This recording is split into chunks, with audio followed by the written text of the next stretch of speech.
When government resorts to unsustainable consumption, expenditure, financed by excessive and unregulated printing of money, the consequences can be severe, from spiraling inflation, erosion of incomes, to driving millions into poverty. Such actions not only weaken public confidence in financial institutions, but also threaten long-term stability. To safeguard our economy from these risks, we must uphold responsible fiscal management, strict adherence to legal and regulatory framework, and protect the independence of the Bank of Ghana. As President, I'm committed to ensuring that the central bank operates free from political interference, guided solely by its mandate. This is the path to building a resilient economy, one where policies are driven by discipline, foresight, and the best interests of the Ghanaian people. One thing for sure, I'm not going to come and ask you to print more money. I encourage you to work closely with key institutions, including the Ministry of Finance, Parliament, and the financial industry, while maintaining the independence your mandate requires. On behalf of the people of Ghana, I wish to extend my heartfelt congratulations to both of you. I'm confident in your expertise, vision, and integrity to discharge your mandate with excellence. This reset is about stabilizing the macroeconomy and addressing key issues such as high inflation, persistent fiscal deficits, and excessive debt levels. Achieving this stability will require monetary and exchange rate policy reforms, fiscal austerity measures, and debt restructuring to reduce fiscal risks and create a stable economic environment. Excellencies, we are meeting today at a pivotal moment in our nation's economic history. The challenges before us require decisive leadership and prudent macroeconomic policies to reset the economy. Indeed, the Bank of Ghana is a key institution in this agenda to reset the economy and must remain steadfast in its mission to maintain price stability, ensure a sound financial system, and support economic growth. Your Excellency, as a governor, our focus will be on 6 priority areas, and permit me to touch on each of these. First is the need to recalibrate our monetary policy strategy, just as been indicated, and enhance the policy framework to achieve our mandate more efficiently. Under our leadership, our policies will be clear, they will be predictable, and these will be responsive to emerging threats. We shall adopt a more proactive and precise approach to managing inflation, leveraging on advanced data analytics and artificial intelligence. Also, we shall coordinate policy efforts with other government agencies, for example, in managing food prices. We shall be consistent in our policy actions to avoid sending conflicting signals, as happened in the recent past. And we shall work to enhance monetary policy implementation in general. Excellencies, we shall pursue reforms in the inflation targeting framework, and this is meant to foster more transparency and enhance the effectiveness of monetary policy implementation. We shall discontinue the use of differentiated cash reserve requirements and instead rely on open market operations, or what we call OMOs, to manage liquidity conditions. We shall improve our communication regime and ensure regular dialogue with the banks on regulatory matters. Excellency, we are confident that the current levels of inflation, although relatively high, will gradually trend back to target range and within the forecast horizon. Excellencies, our second priority is on the need to preserve exchange rate stability and limit excessive volatility in the rates.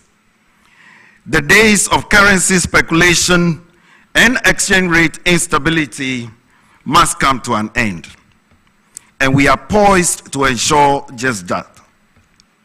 In this regard, Your Excellency, the Bank of Ghana under our leadership will engineer a well-functioning and stable foreign exchange market to support economic activity. Among others, we will implement strategic interventions, including the enactment of a new foreign exchange law to replace the Foreign Exchange Act 2006, Act 723. We shall implement targeted market operations to eliminate leakages of forex and improve our reserves management. We shall deepen our participation in the Pan-African Payments and Settlement System, or what is known as the PAPS, allowing Ghanaian businesses to trade across Africa using local currencies instead of always relying on the US dollar.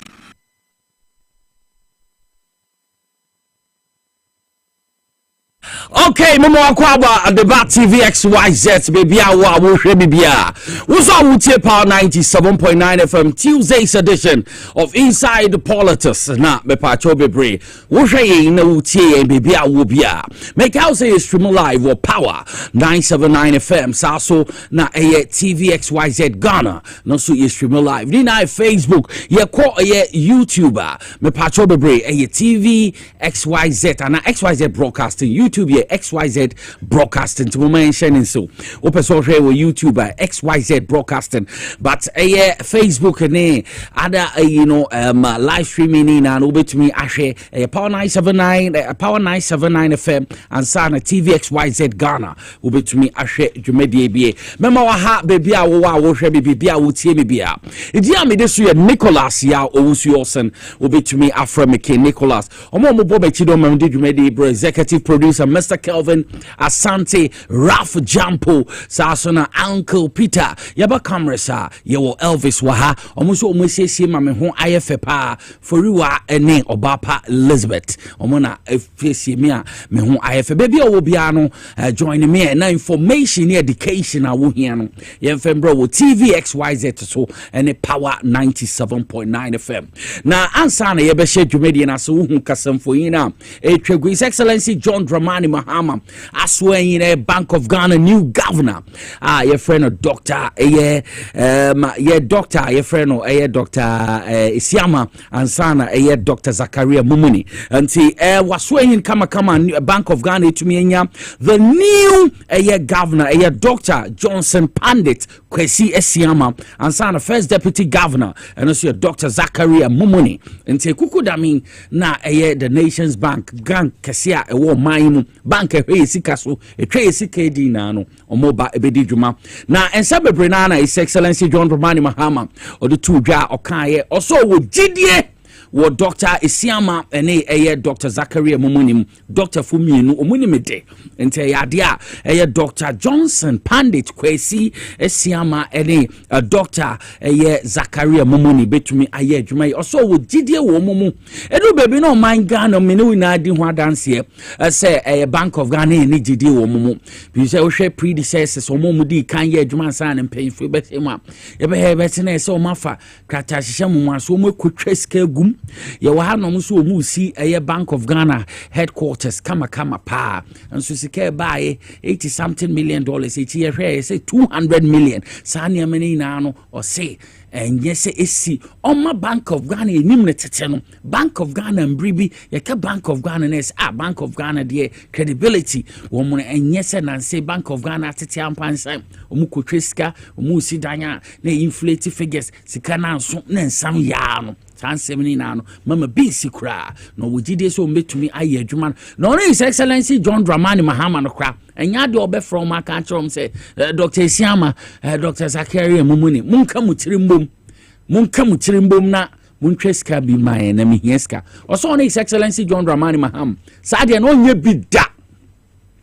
bida aha so obe from say muntweska ngum no yenim omo predecessor kwan omo fa so krata hihye twitwa sika enye then minority a je yenim da Dr. Forsen ma ato Forsen kwa mo fa so fe mu e ma hu se sa na ye tweske gum yim se Dr. Siama Johnson Siama one Dr. Zakaria Mumuni omo nyesa ombe me pepe ya yedwuma wo Bank of Ghana omumba embe kan kire say 100 and something 134 million say be kakaya ombe kan kire say media nkwa sa sika no omde ama media mfa mbode robo abra na ye bi sasa hwan na de say sika no ma ni na akoso wo omu predecessors time last year don abaye twam kwei obi o appointing no no odi anim Dr. Addison no dom nsem bre na nkasa na koso nje ma Ghana fu hu say Ghana ye Bank of Ghana mekoso wo ne ha adwene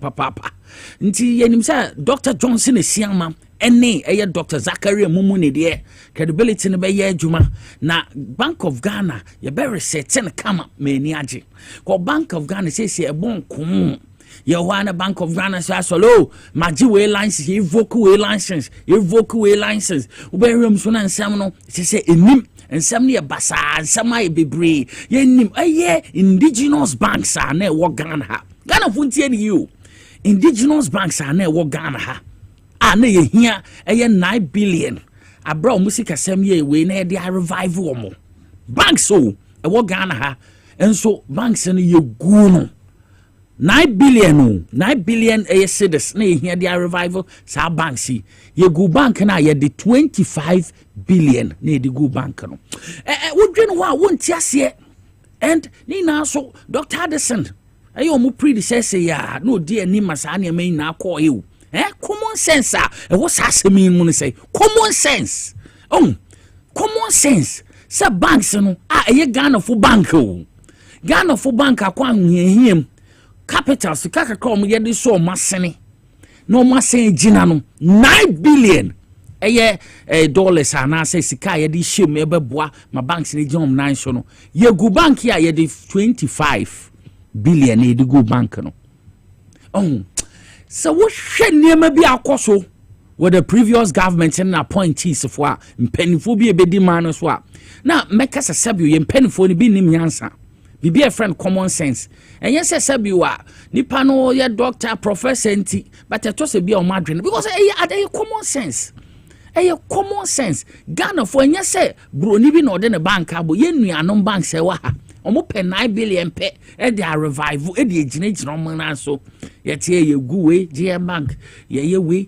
na ba chance say osimesi kra Heritage Bank de kra na ye misre Dr. Sedu Agongo mu omo bank na ye misre yese na asem o court nti abra bank no onye nhihye bia na asem o court nti eguno Heritage Bank na eguno wa asasemi ni nani omu predecessors no omu da Bank of Ghana nsem omu ba nneema bi basa say wo hwe ekwan financial institutions butie story na and the same thing na revoke license same thing na gu sa financial institution same thing it is a problem sa your financial institutions nneema ngina ye Bank of Ghana na nkasa ndi no hunti na nneema giegu by him say Dr. Johnson Esiama saso na Dr. Zakaria Mumuni ekuku da mi ni mode na ombeboa ma yare sete Bank of Ghana ombeboa ma ye financial institutions no ejina na nanso because kwan fa so gugu bim no ne ade no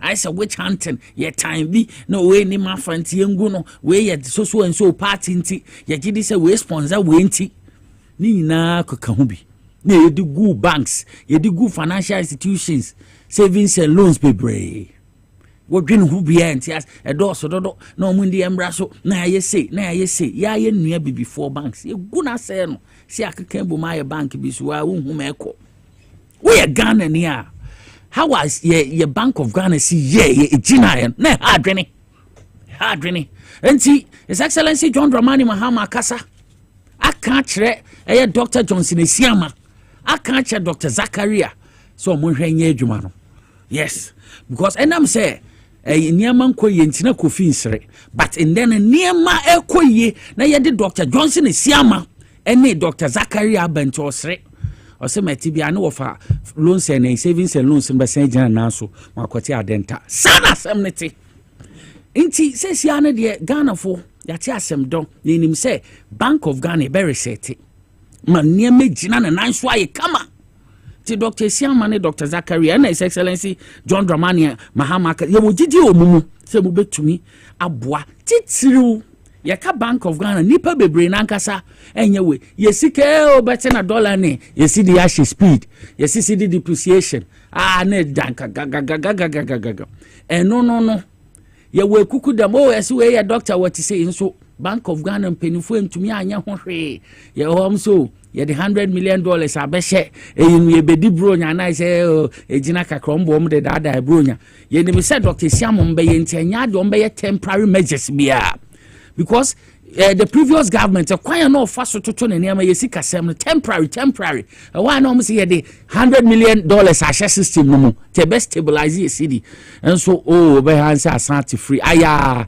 3 weeks na asante free enti Dr. Siama ne Dr. Zakaria His Excellency John Dramani Mahama say onimu say mo betumi stabilize ye currency no na ma strengthen no Ghana cedi no enyenum nyam te setete no because imribi atwem ko na was 6 cedis hwe an say drew 15 cedis meboa we Ghana ni tie mi a enam say omo a no mo ansa Dr. Siama mi be omu nimede omu nem hihye measures ahrom no betu fom e bebo anti na omama nkofu di sika hye omom pass nti dollars nkofu ahodi hye omu dem ene meka hunti meni una adi ho adanse ese yesi di no depreciate omu ho hwe na diska be shem temporary na asante free nti Dr. Siama mu adwumaye one Dr. Zakaria mu adwumaye pa Ghana fo hwe say yesi di no betumi stabilize ene na hia yen cause businessmen is soon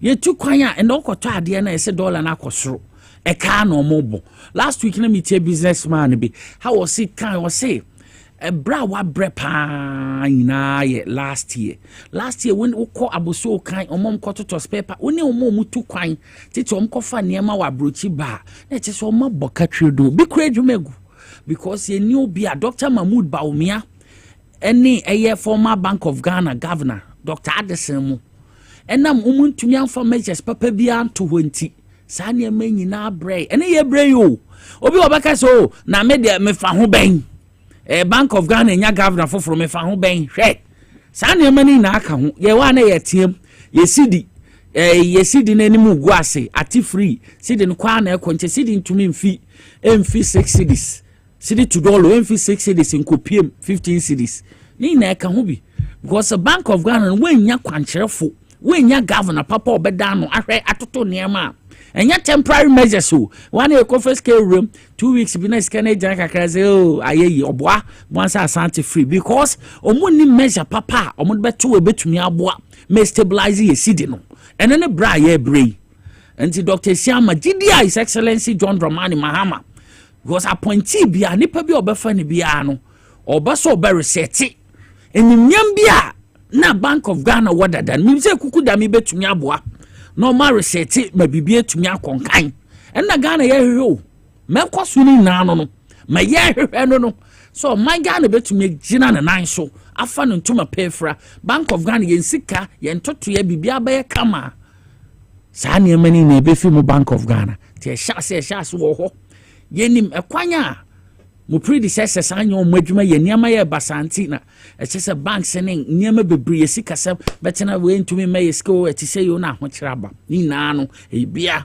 ti doctor ye Siama mo hwe na mo nya ni omo so kasae e kire mo Dr. Siama gitu mu e ka His Excellency John Dramani Mahama we receive a instrument of appointment nti ono so gidi a wo ni mu say obi obetumi a govern Bank of Ghana ahwe ma omani sika semagina yi na ne ma ye kamanti ono so bebo pa obeye ni nimde na ne nyansa one ne deputy governors no ene Bank of Ghana adwuma na nkasa no omeye adwuma ye ne ye sika no so ejinem Dr. Zakaria Mumuni so akasa ono so ne mede meka say NDC o men na ya na ne pa bebre se tesi o manu madrefom te first well choka ati say yo na obi se sika pass yo na ati say yo na tesi um se Ghana ye di because first where I say man ye ni man pani mebwa na mama na ye no I say man pani bi eni but you say how kro no madwo how my Ghana bibia aboko and run na nkofo bi so excellency John Dramani Mahama kin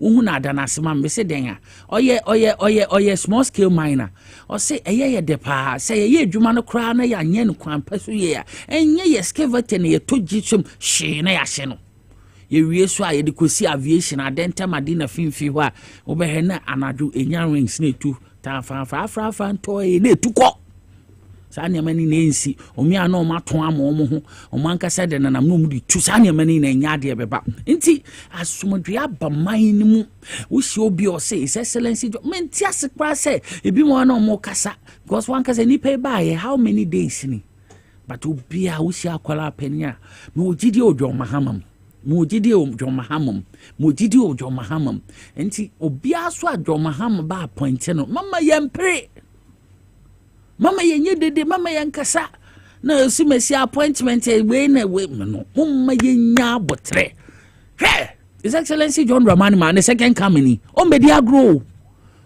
appointee bia so no enye na appointment no de mama na obe enreche ho o se o medi agro wanti asema na o declare ni asset we hu asema o kai wa mo up to 31st mo ntumi enso mo declare mo asset 10 so obeyi wadi can set example achire man no say na me ma setini the chief of staff aye ne de mpanifo ni na obi aye ti o say na appointment obi awafo obi a wo to declare wo the come on you say na tie aban we na wabaso obeye adwuma mate omo so omo ye eye friend say train e be fa wiem ana man ti say yi no mo ti say professor Miyakufo so professor wa ye den sa na tie on a procurement or ye chairman say yemfa contract ma we ya ono na ohwe yemfa contract ma mo ya say si amate say NI before mo invite honorable Joe Gatti so yes 2 million Ghana cedi dollars and yet Ghana cedi $2 million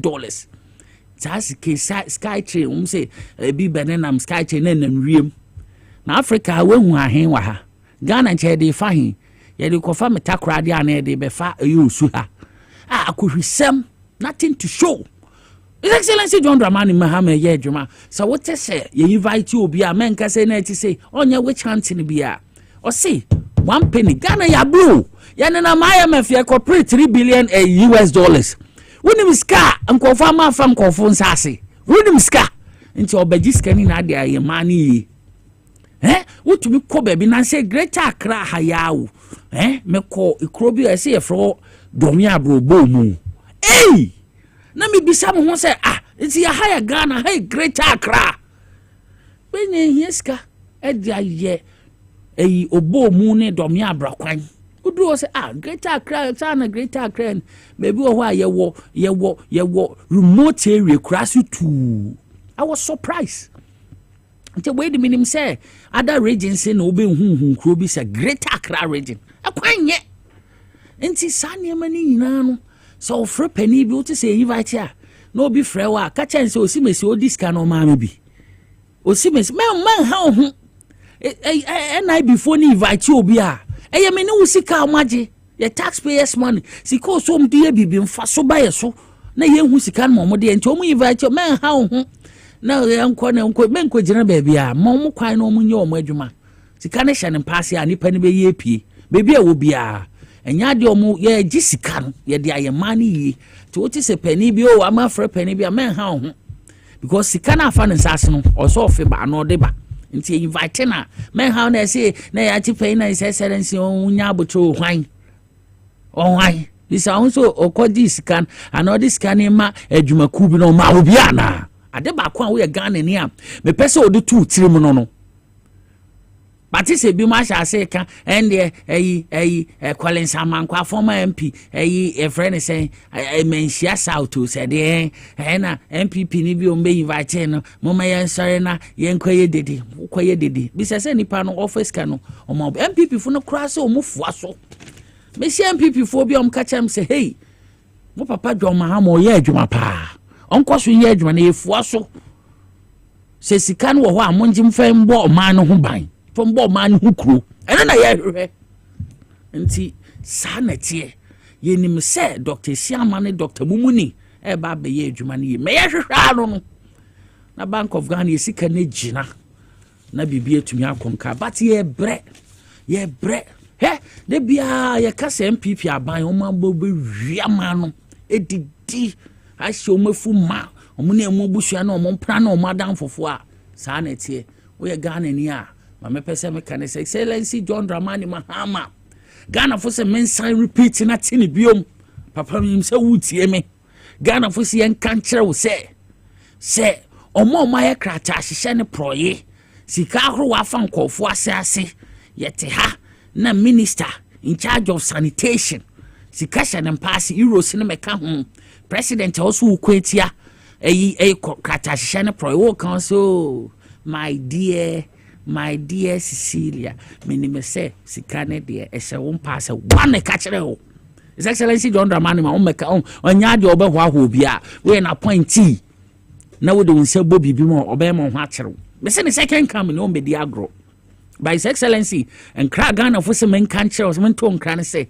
yesika akohye baabi na wo je ma ye kra na wa anya hwe a ye pe Ghana for se amane a men fem bo no mo to nkra say krata hye ne proye the previous government omomo edi sika sky tray ya ye hu $2 million ye hu bebi eko dam sika hro wa afa sika ko be omo si gema yen wo de gema man no nako wo je na wanye project bia ye ni mo dada ye fro aye bi wa afo wa ye bi da nti eni ma waye nti wo second coming ni mesika akohye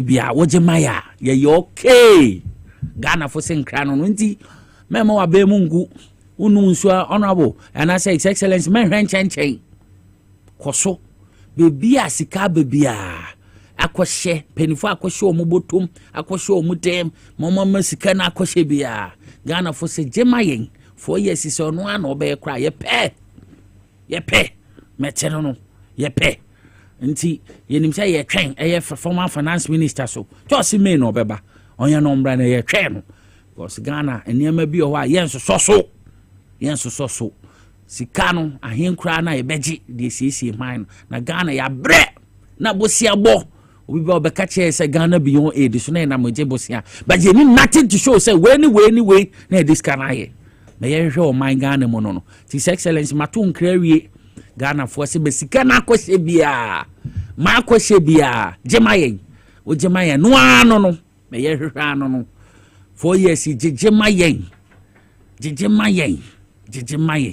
na yeso ye huntoye na bibia ntumi nkonka what I want inside politics Jumedie wo TVXYZ in power 97.9 FM yapim ko enim no wonim say make say ministerial deputy ministerial nominees no omo veti omo nti and the Dr. Clement Park yenim na dada ban education this man wakasa ye papa owo minority afa okasa enyama bitumi koso sika bitumi fa baabi abehan se wakotwe pie na ye hu se nete wakase ye His Excellency John Dramani Mahama ba say me yi Haruna Idruswa o say Dr. Clement Park so me mo koboa no ko ye ka education wonimde wonim meko me person ne edru Dr. Clement Park ne 10 oye vetting ye totona no ye beko na ekuti papa ni nimdi o na mso oti no so na adwen be boa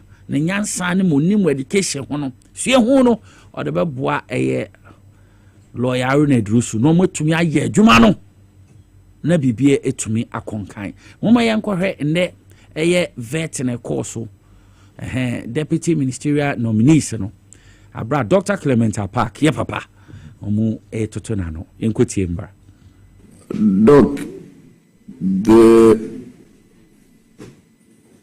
teachers' allowance, is it teachers' training allowance, has been scrapped? Is that the case?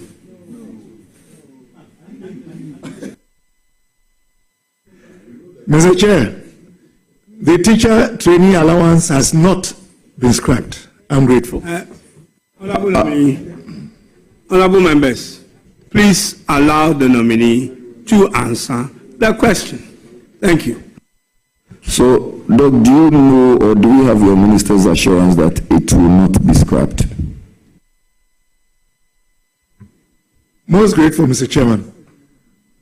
I have no reason to believe that it will be scrapped because the minister has not said it will be scrapped. I'm grateful.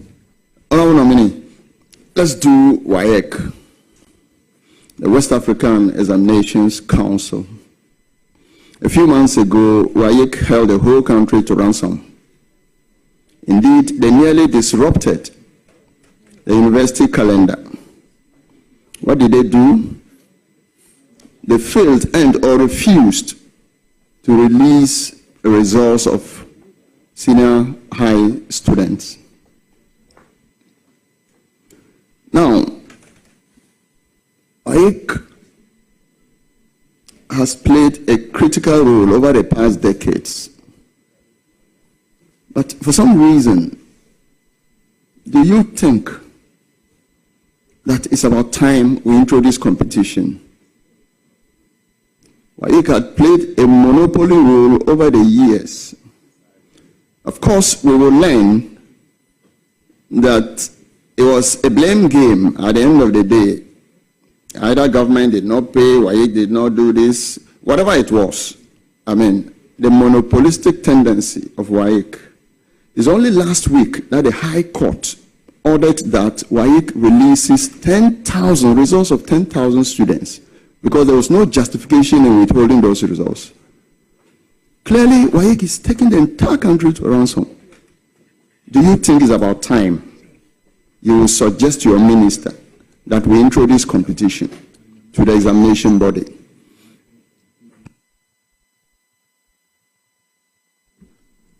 Most grateful, Mr. Chairman. Mr. Chairman, again, whilst I'm not in a position to make any policy decisions, should my minister seek my opinion on this matter, I would suggest a national dialogue on our assessment methods to determine the way forward. I believe such a dialogue would perhaps inform us as a nation as to the factors precipitating the conditions that the honorable member has stated, so that we can find a solution. As a member of Parliament on the Education Committee, I have filed motions, at least in the 8th Parliament. I filed a motion with the support of my ranking member at the time, seeking a bipartisan committee to probe matters to do with WAEC and examination malpractices. I think it is a challenge that requires serious national attention. But for now, I can only support my minister based on whatever policy direction he decides is best to address this worrying issue. I'm grateful. The Asaman Dahono, West Africa Examination Council. Can say what say? And so I must say, and saw her matri a binding the Omoka, nti result in crying release. And one summer no Mubisano, Honorable Dr. Clement Park, or Mubisano say, Doc, now what shall it be here? I say, ye di a Jumaku for Frobi Becca home, no more to me. I compete with WAEC now because I quite say WAEC in the 3 million day. Hey, me ana me say a question, me ana me yewe. Anti bibi wan say kran kopium court and tom so mu release the bear 10,000 result or say no so release nan kofu no ho me ekono. Na den samaba. But me blame WAEC so bebre. The previous government. Na na do dan kwa Akufo-Addo ne Dr. Mahmoud Bawumia. The previous government. They be a WAEC or the Omoko, the Omnesicaya, Cotritri. WAEC no so mu ni pomo workers or more near more mode a to a carni mekahum. A cabebri. Na ne go. Just as no WAEC tete. but me mo so be nim penfo ya adwe ye bisa na oyi ano no ase ebehia ase ebia ye be national dialogue bi na ya assess say ebehia meto bibia ebetumi ma bi mo compete ase monopoly wa yitim se mepe nti we ye ne denya ono wa yi ko bi enni na ni mo bi enni na chi me feel say no so ebetumi aboa ma hwe but me blame mo bebre me ka kweduni na me the boy His Excellency John Dramani Mahama me the boy His Excellency Nana Danko Akufo no fenchemi ene Dr. Alhaji Mahmoud Baumia fi say aban na wotwe mo kono wayi ka adwuma no ye bia no sebiwa enya ade a na otu omuka nti kana bugwegu wa wayi su fi say sankwala result ebe pie me de no na me dem nsa to so a me ya misika enti eto se bi so ana ya te o mase but Dr. Clementa Park minim say deputy minister and why in charge of education minim say ora hawre drusu ne me de saa so no so ne me de was education wakasa ranke me wakasa fa ho pa aga na obi anim wona otumi me ye hu say baby aduane a shorto wona otumi hu say sa na say na ekọ enti minim say saa nim de no ye reset Ghana no Dr. Clementa Park betumi aye hwa no yi questions na no afio makiza nani sa so to Clementa Park o kasa kama pa na wife so ho fe pa munse na kofi hwe doctor na wife ho fe but oni medwuma no yakasa His Excellency John Dramani Mahama nim dia no ni mo ka enti wo hwe nsem mo bisa ne no yi ano kama pa nti obetumi aye adwuma abatan ka oma no omo ka oma koma nto mu yem minim se bebre nankasa eduru ba bi kra no the previous government no omo makwan ma parent and teachers association kind of PTA ekra nya adwuma say His Excellency John Dramani Mahama say awofue mo na modem mbaba awofo na ahwefo nti PTA na sa bounce back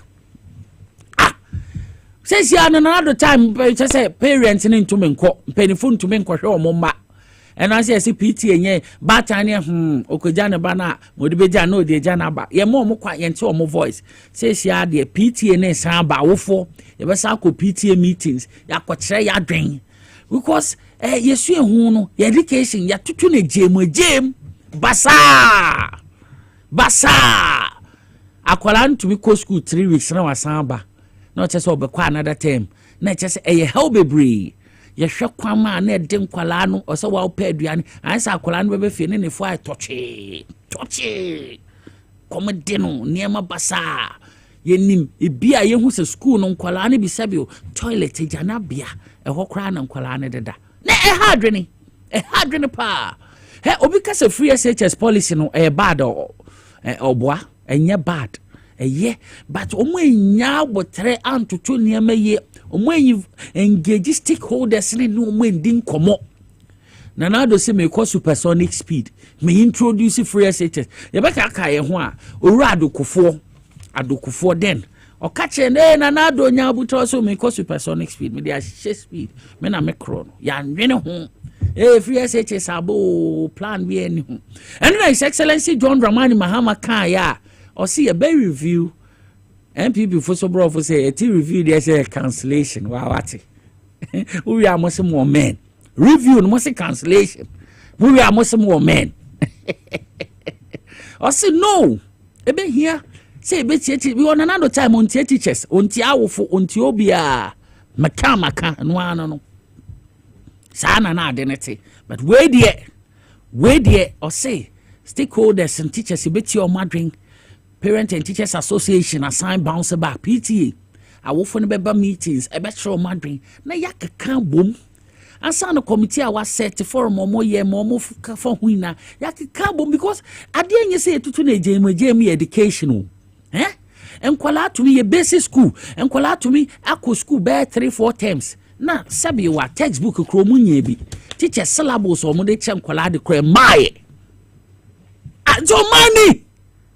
Omani teachers ni su omunim mo de be chenkwala na de yes free and so exam papers my it is a niema basa education to a jame mokaswa a former education minister Dr. Edutrim omo kwai ma wonka na ti say na say na say cry laptop ya ye said the His Excellency John Dramani Mahama time or the more free na say laptop time on the first day time or the more free laptop ya ti teachers no sika bebre enso make say laptops na ntumi amba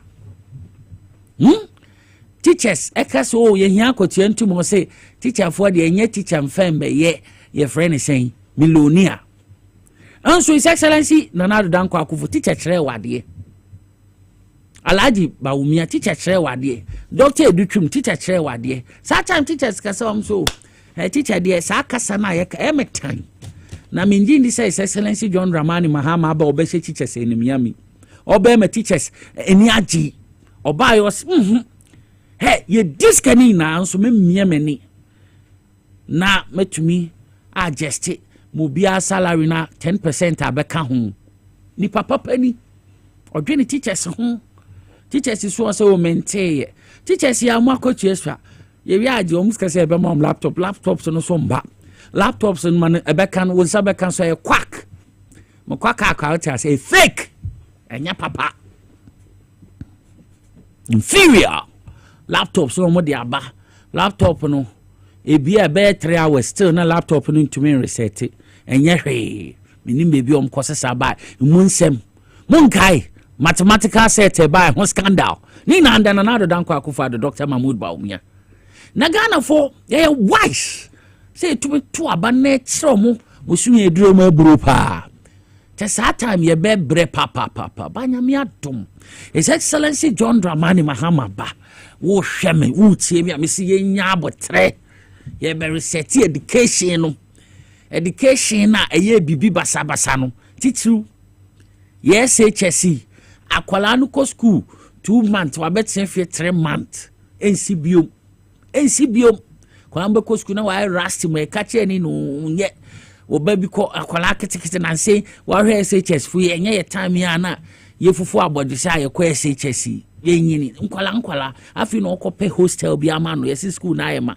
ye ko pe hostel na bi mo da toilet no me ka why sani ema nyina koso education na jiegu yankwala ya na nado ibisi da ese akwala ko school ye be ye no so examination mo sua ya ye be so na hwese okai anete se no o si da bi da ma men san top school ma no muni ha na nado ma ye first ka twitwi 46 million Ghana cedis ye de ko top school amankwala senkwala no onhwe pass questions no mfentwa na nado ni Dr. Mahmoud Bawumia Dr. Edutrim the education na politics senkwala no yempusi wo munko yemomu ntwa no munka so ye policy na ya ade ye policy sana na nado ni Dr. Mahmoud Bawumia ni Dr. Edutrim na pomu omde education be omde be ye politics yenye no munka say free SHS yenkwala ne de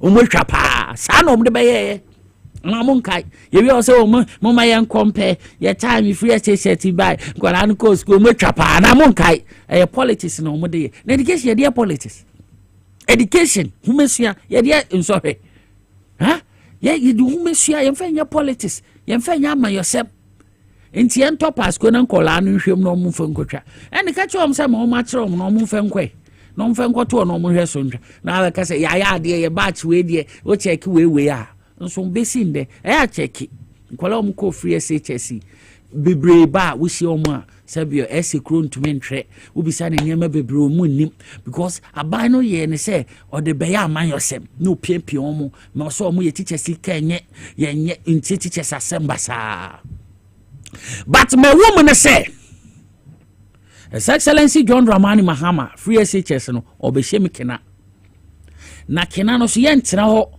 ma eye head teachers bi so ngu nani mase head teachers ni bi so ye mamboy for pa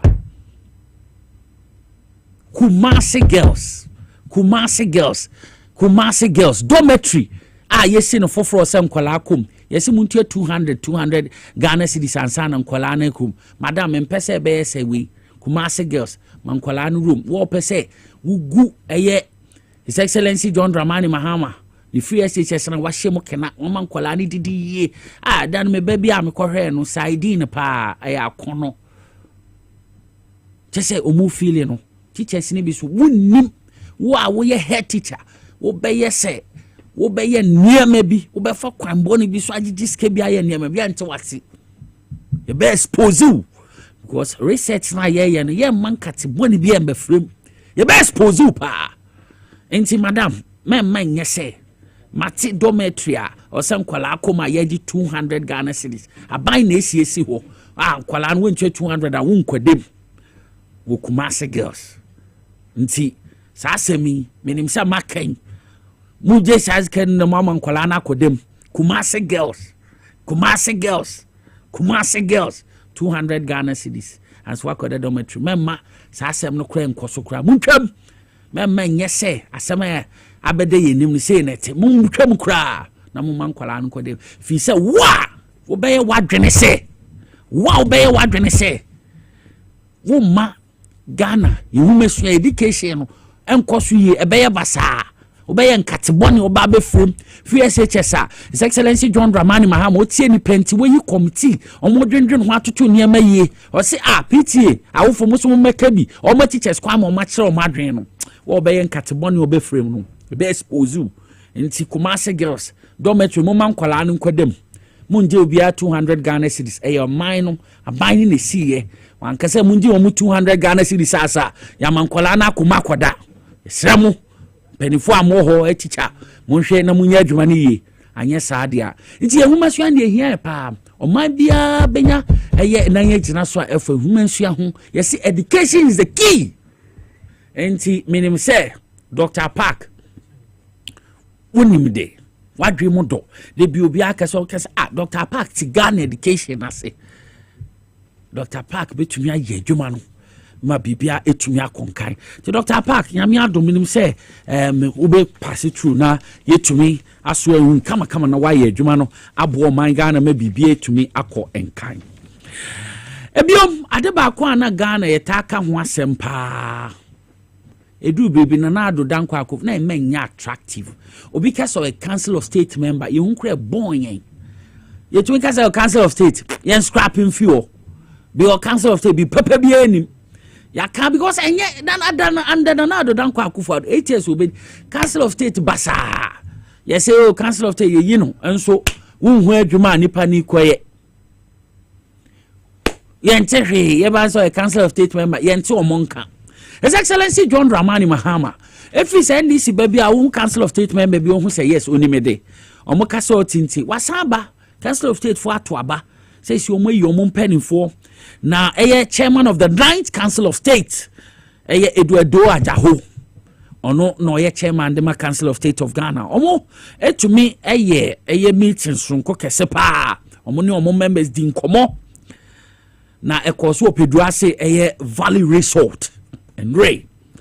Now, Wakacha His Excellency John Dramani Mahama, or say our advice and recommendations to President Mahama must be credible. Yes. Into Omo Bebe 204. Now, Omunim say President Mahama so, San Samon Bekacheni Nano, or the Bay Ejuma. Figure, Council of State be a betremoko. Sa 2 times and another bedino. Omoka Samon Munfe Ejuma. You want a Council of State for Abakache say a danya oho Musa. To Munsan Kosi a 25 million building for from Fairmomo. Na baby or more and Omochromo. Dear Joanna sa Council of State and an anado moye. Wash a kukudam, nim de foa or more a yinamo. Ye former a Supreme Court. And I say Chief Justice. Mammy Sophia Adu Adu Akufwe, Sophia Akufu. And sana Uradu Ajaho or ye former right honorable speaker the Ghana's Parliament. Kukudam. Nanado time ye who Council of State for ye to monka ye who nti kwofo kraka se but akono no bi Uradu Ajaho money Sophia Akufu mu di ade ni ma enye fe. Nti His Excellency John Dramani Mahama o maka che no so my advice and recommendations no ono so menye adwuma no ono so de be adwuma because we say and then this be a Council of State for no omo ye adwuma now His Excellency John Dramani Mahama time the first day the first time cry we hwe ma Cecilia Johnson mo ne ade a na yete wo monka na nanado de enti o mo sesi san bete wo monka sa na tie enti ma yankonko hwe sa akasamfonyi ne mbra eye Council of State for omuye meeting na mo nsem so omu de tuudwa a ekoso yen hwe mbra. Our job is to carry out the function of advice and recommendations relating to the implementation of executive and legislative functions of state. As we proceed further with our orientation, it is expected that the topics chosen for this program, such as the mandate of the council, the modus operandi, and committees of the Council of State, the Council of State Secretariat, work program of the Council, among others, will offer us more insights into the tasks ahead of us. I expect these sessions to be as interactive as possible, and I encourage you to engage fully and make the most out of the initial opportunity. Valued council members, it is important to abandon our individual inclinations and infuse the worth of our collective views as council members to guide our deliberations.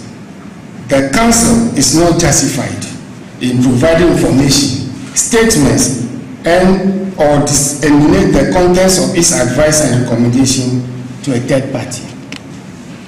That is the underlying essence of the meetings, of our meetings in camera and oaths of secrecy.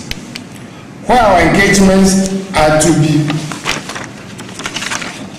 in public, there is a burden of cautionary discretion we ought to exercise. May I kindly request that we respect these noble requirements and balance them with the needs of the state. Colleagues, our advice and recommendations must be credible as the President has access to multiple of those. Let us not overlook the fact that as President is better placed to evaluate our advice and recommendation. Our work and tenure intrinsically hinge onto His Excellency the President. Indeed, we are a creation of the Constitution, not an institution to itself. It is my considered opinion that even though we provide independent advice, we are not an independent constitutional body in the true sense of the term. In paragraph 46 of the report of the Committee of Experts on proposal for a draft constitution of the Republic of Ghana, the Committee of Experts justified the role of the Council of State as follows, and I quote: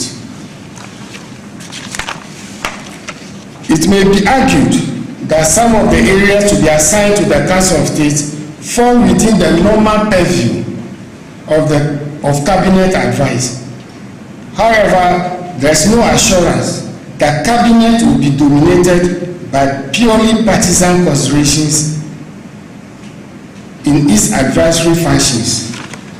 In view of the President's role as the guarantor of the Constitution, the territorial integrity and general well-being of the nation, as well as being the symbol of unity, he or she should have the benefit of the advice of a truly national body." Unquote. We are expected to chart pathways towards our work, and we owe responsibilities to the good people of Ghana. Let us try to offer fresh ideas from our accomplishments, the depth of our traditional leadership wisdom, private and public experiences, to give deep meaning to our tasks and advance the needs of Ghanaians and not the political class. Let our work reflect the exigencies of the time, address the dejection, attend the expectation of our youth, deal directly with the realities of the world, and make our nation great and strong. Valued council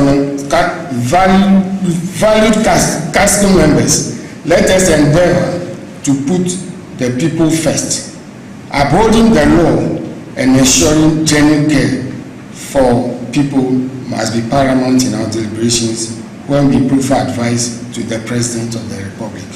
We must speak truth to those we advise.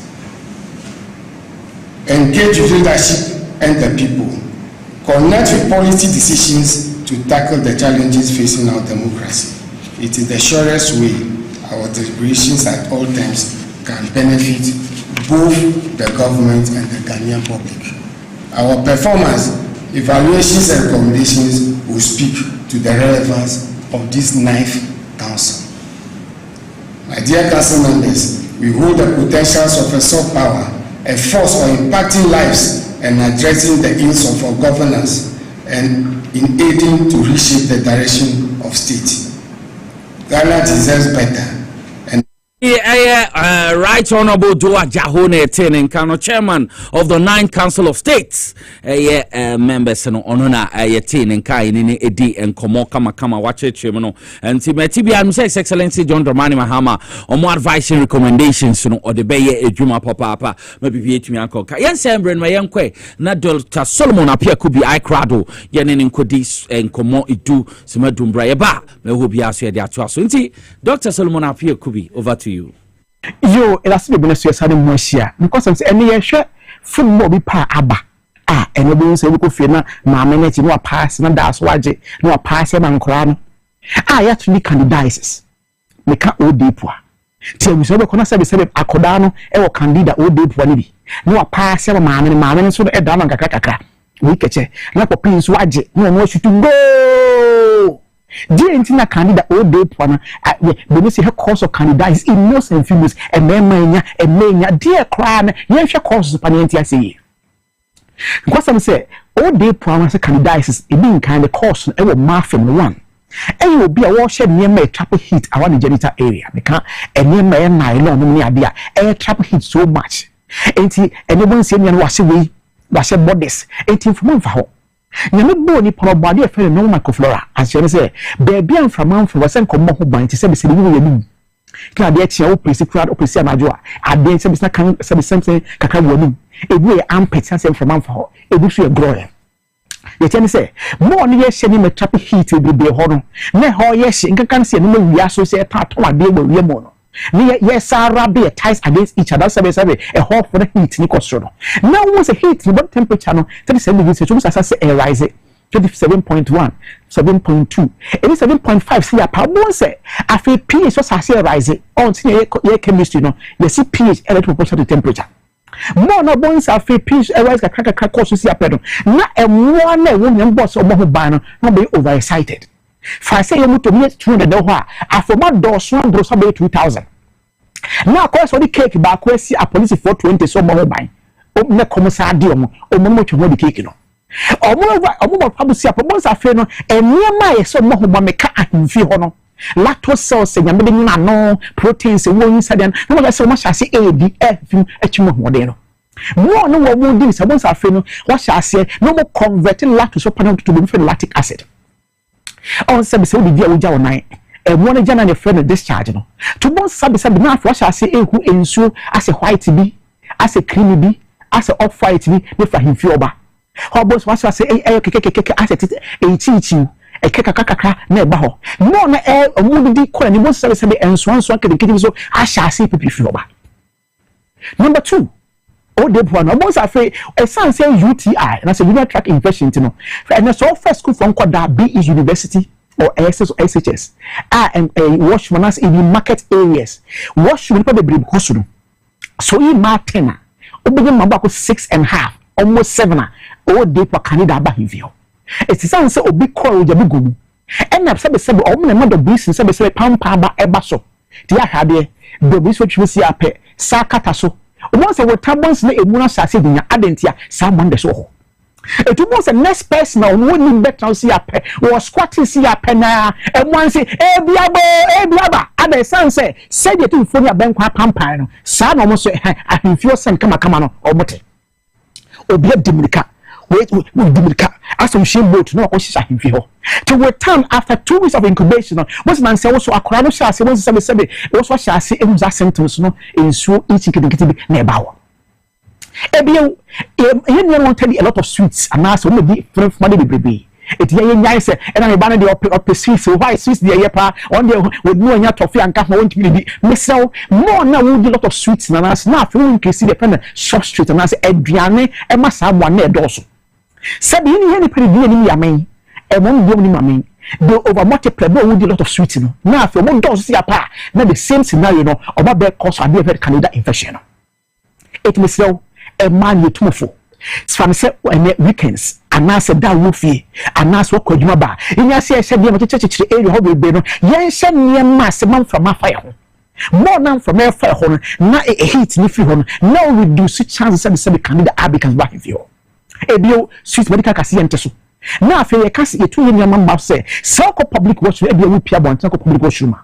Pe ade antiseptic to be show bagging be it that or what have you extra bagging now could of business we can't flash it ubia fasa antiseptic now fire make a cry esme ade ni no yes ya pa na afese be act say mosquito spray no na me one o me na asin ko so the best ya be ya o me ntim bo e me sha view for instance say education are mantem it not say akodan course school of faba e na gugu do be si wo face ya pa o mo me so ko akote bi je free ho mommy is say born you passing ma wono what I say eat ni rush think the give me hono ma me say e du pa ye fem so na ka ba mesha e wo dwa so we say enfa we say every 5 years every 10 years every 1 year one and 100% seed as I say yeah test me friend zone of mission as I say you go can need Abican cell strains of more than I say wo mo strains of more than o mania dia trash so say e drobin team wo mo no any yet you no critic and say dey go with the die so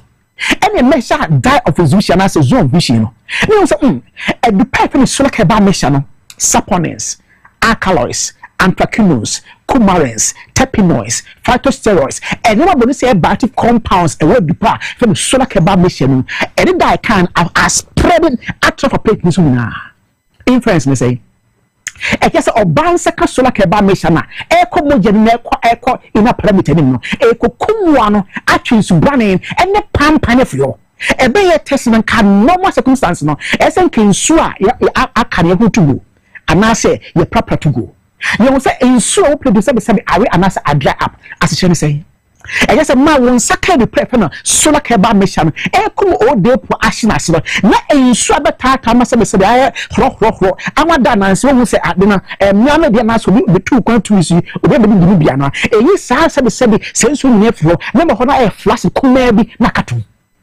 na obe sima ye kan ma wo so kuta mudiem na da ba na nya kan nya je ho one on se ma wo so tie no pass ma da sabe da on fa wachi on cross here on fa so wa bi set sa nemom abese 2 weeks a woni mi hia da aparu ho no nanse wono so no pa si wo chima gunsu a wo hunsu ase cream bi off white ni ebu akoni se nsuo betro kaka sabe na pifi na de na no ba emu asase afemfem no 2 weeks no won te ne ho ase ho a ensansa keto bi ase disco light no ebesi ano ho na ekọ na ba dekọ na ba abentia yehu se oba o de pwani ni krusia do ni se yitu ya nkwana fe de oba o de pwani ni krusia o tu pass money yi etina dance na say watch bie no ebio dance na o tu kwan ebia driver o ko public go through on say adebu ha on say ya de bonisi se eye holo bibia ni mu a na u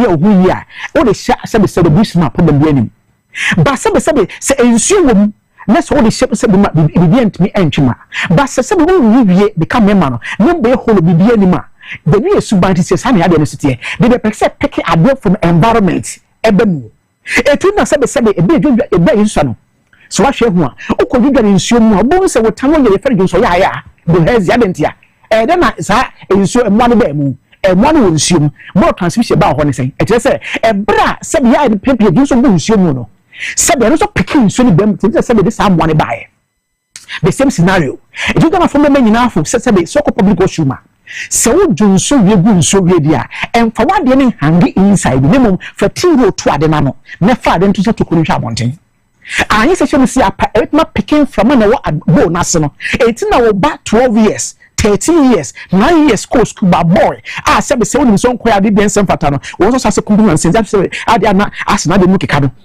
na ebu femfem no ne emu ye ne ya no adentia a candidate applicants and one be abamti your male candidate infection ho and na when you tintina sola ke ba mesa no ye say unisex no oba no e na be ma no eti da wo den sa neti a sola ke ba mesa be we all dey plan ba ya e pass if akwa ne school bre mami na we so pass now the same thing that wo koto sola ke ba mesa ma wo use so akle eyin sansa eyin sunsuo eyin sa confusion ne fio no na wo pass be mami na we so pass be makra no na afefe no sola ke ba mesa na be bo na e pass na cancel sansa mu ne fio na masa e mu je ni ma perception aba enti na sola keba mesha ye buri mane se asotwan ma bani kapsan kabi man kwada ne yesu bi na da wo su bi na sa confusion sunsuo ne sansa ne enyema basa bata ne firi ho na mu die ni enije sa ba wa wedi mo no eni family ne no enti na ho sola keba mesha ye buri mane se asotwan kwasi bia fa nkomo ye bi no pusa ho mani nkomo enti ye no e 0245 61 60 28 0245 61 60 28 0245 61 60 28 and why busier for Airtel and Smadio Solo Airtel non 0261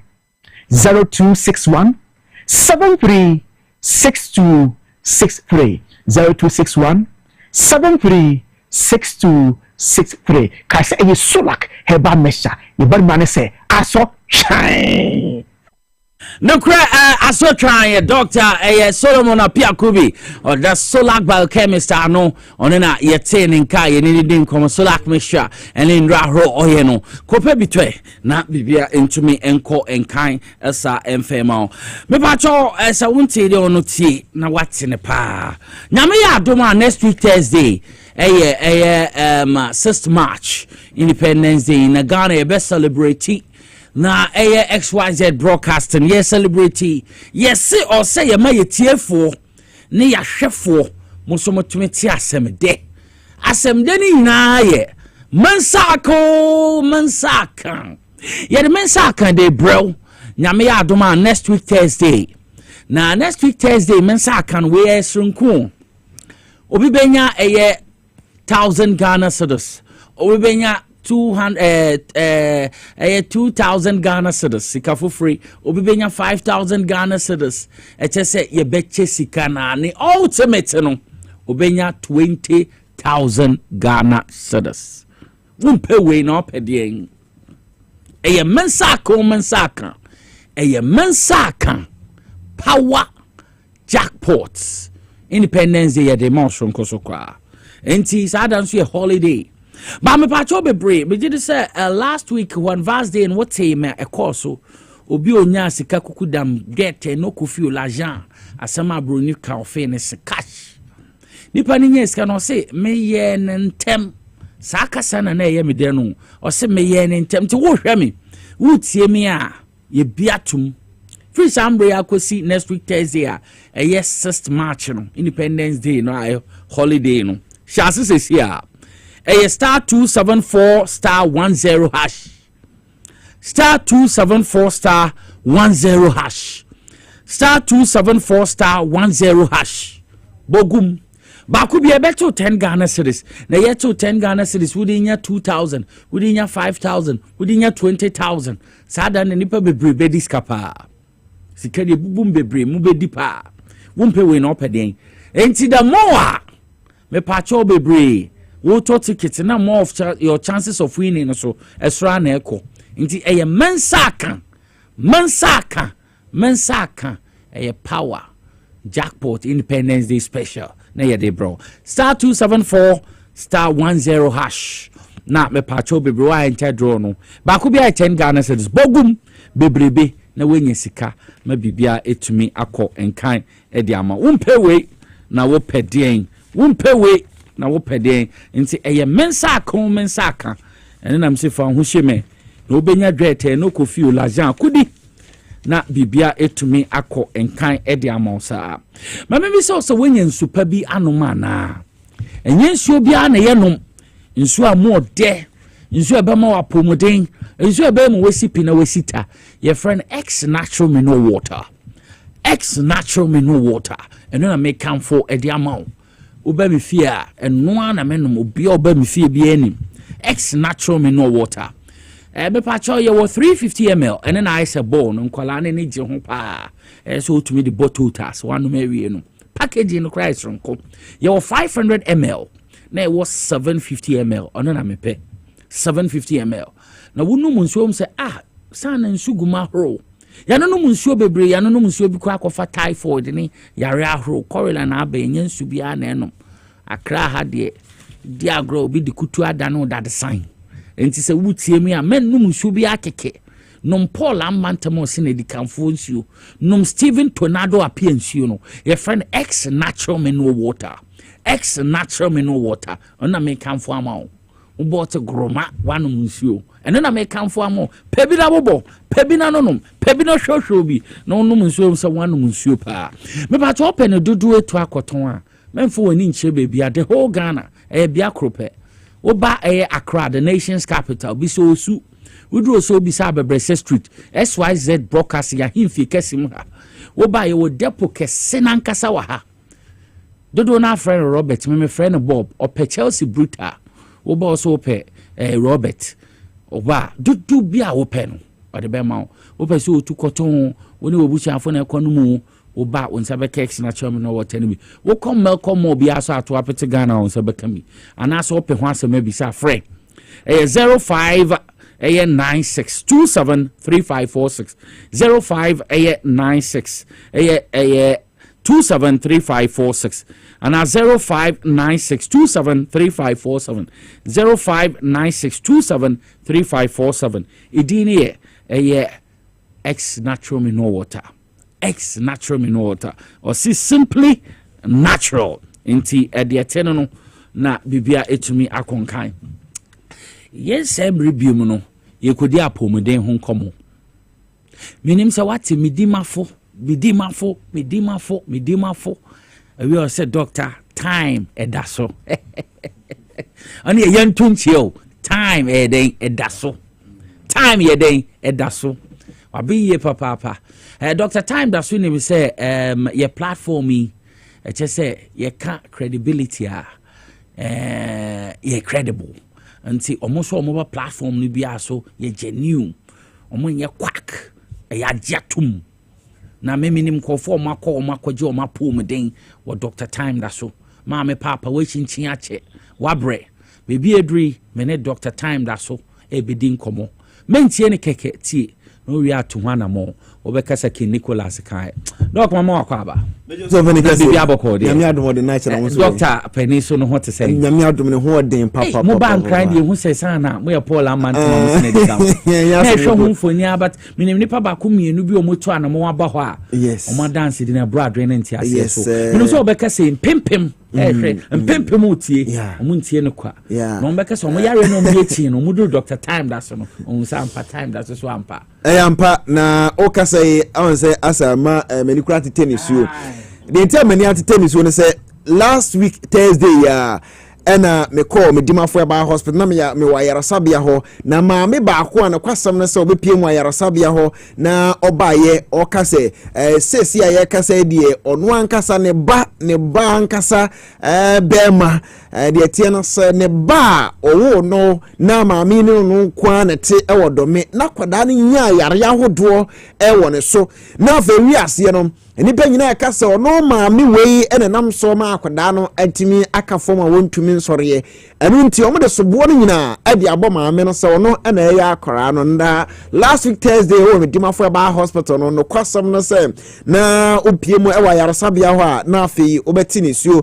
maame no so de akora no ba na ebinom ka kire nse daabi medimafo ba hospital ma ne mfa ne nko nsanse ode ne kwa akora no ho entimi ntono ne ho to no kora enche yare ne besa ba maame ne ka se daabi den a so ode ne ko medimafo ba hospital enhranka nyame obo soro no obo asase na obo mu nuaba hodo na waka kire nipa dasani se memma munni aduaba na mfa haban na mfa nsam ho yare no kwasam no se ebra ma mi be pie mo medimafo ba hospital no doctor sha no 1 month pepepe se akoda na odafo ma wontumi nsore nante no 1 month pepepe obasore anante medimafo ba hospital ho ana oba epoko ase mayira na nanu ada oba ye ose otiwe okasa na ve awase kura gumo ose doctor 1 month pepe mpacho wase daba kokura amoro so 1 month pepe doctor say ya no 1 month na pe dana 1 month so ya na kwara no sorry free ne yare mpaso a se oba medimafo no wose akomunimune no ho a sorry dememum na wose oba doctor time da so anim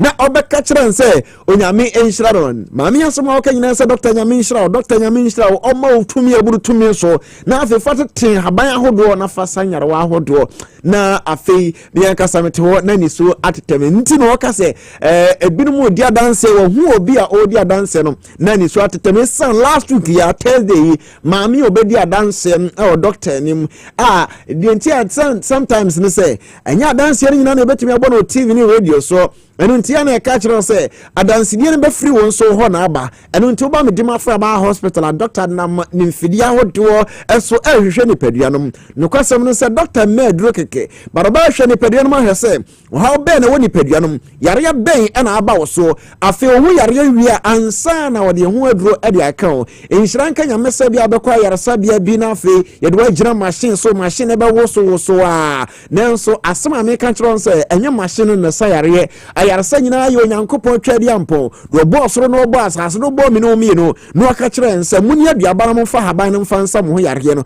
empacho sa nyame no ene be sa yare anti doctor tembia bi ho menini din komo kase o se cappuccino me se me kase me decide se ne me nya he ba biem na sa bibi droment na se enye consultation a medima fra ba hospital enwu da biarada esan se enyame na mesa yare no na emumotumfo nyame bi wo ha wono ene sanyare wano esan se o se mi nyame no medro free Samaria enkenso nkabo esanyare wa hodo nyina na ono na sayare ma doctor fo gi asiento asiedie eno ntimi medima fra ba hospital se fasika kitwa bi baji wa yare sa wo medima fra ba hospital ayarasabia ba ko edi kan e Ghana bakosemu a ehiafo ne esikafo nyina ba ho medimafo ba hospital nyame adom ochina Wednesday echina wukuo doctor tenase opoko ase mayira me no kasa doctor okumase ochina no papa doctor tenase opoko ase mayira sanso na ba biara wo so Greater Accra Central Region Eastern Region voter nyame adom ochina ho machempacho be piem medimafo ba hospital poko ase mayira ofaka bedru poko ase a bacho benya ka do ba mayira e wono onya trotro crowd obenya taxi ka bia peso de ba wan kasa na do ka ba mpacho ko Google map no so no obomedima for ba hospital Accra e do be ba obe Ashanti Mantema na sa Ashanti region so a ene obomedima for ba hospital Kumasi so na Ashanti region mpacho e do ba be piem e obomedima for o tena doctor tena se e opoko asema yira no e bia wo no peso obeda ho na nwumire ma ade a mpacho ye oba bia de ma wo mu ada afi wo ba bi so obedware na campus wanya ba bi so atena dwetwe ho medimafo oba medimafo ba hospital na se untumi ansa nko back ba bi free ba ye dakro na pacho ebe ma ba bi ada niate no so benya ba bi ada adekye a obetimi nso akọ anya afi na akọ kase ena miniska me de ko high hotel pacho da bi o se odimafo e asafo awrade na yarefo de odimafo e ye ho a medimafo ba hospital ena wi me no kasa se akwara bi wo ho a me menses e me ya fa ne bra medimafo ba hospital o ye maame o ye oba o menses atwa e wo abra nkendru e bra wo so menses atwa fa bra medimafo koko e yarwa hodo a tambia ye kan koko yare ya ne ye kan ma mema nko abare manso wo chefa e wo koko yare mu eno ntie bi wa o menses ne atwa pacho koko etimi koso sade no oba wo so ni atenka feelings ne eni ho pacho koko timi koso sade no e wo ni paduanum bara wo ba medimafo e hwe ni paduanum na fe doctor e de brato so e hye no so ma me san yarwa hodo bi wo a eno kra de doctor emfa bra mfanto so me it is a bacterial infection fungal infection sanyarwa we die doctor on fata monto so sanse entatia case e doctor ne so eno ntina obi a wonya typhoid no ya na me ka kira mo so obi o osoma ba medimafo ba hospital na me ba yara me beje yarehwe no pacho me ko fie no yare no edi kakra no yare no asa babiem pacho edi enti ene koba no sa ne koba ene se pacho ba medimafo ba hospital na doctor ka kira se 1 month no de o sa yare a bo modern se 1 month no ebe som na 1 month no so wi a bra for review pacho no ba doctor news ka enti mo a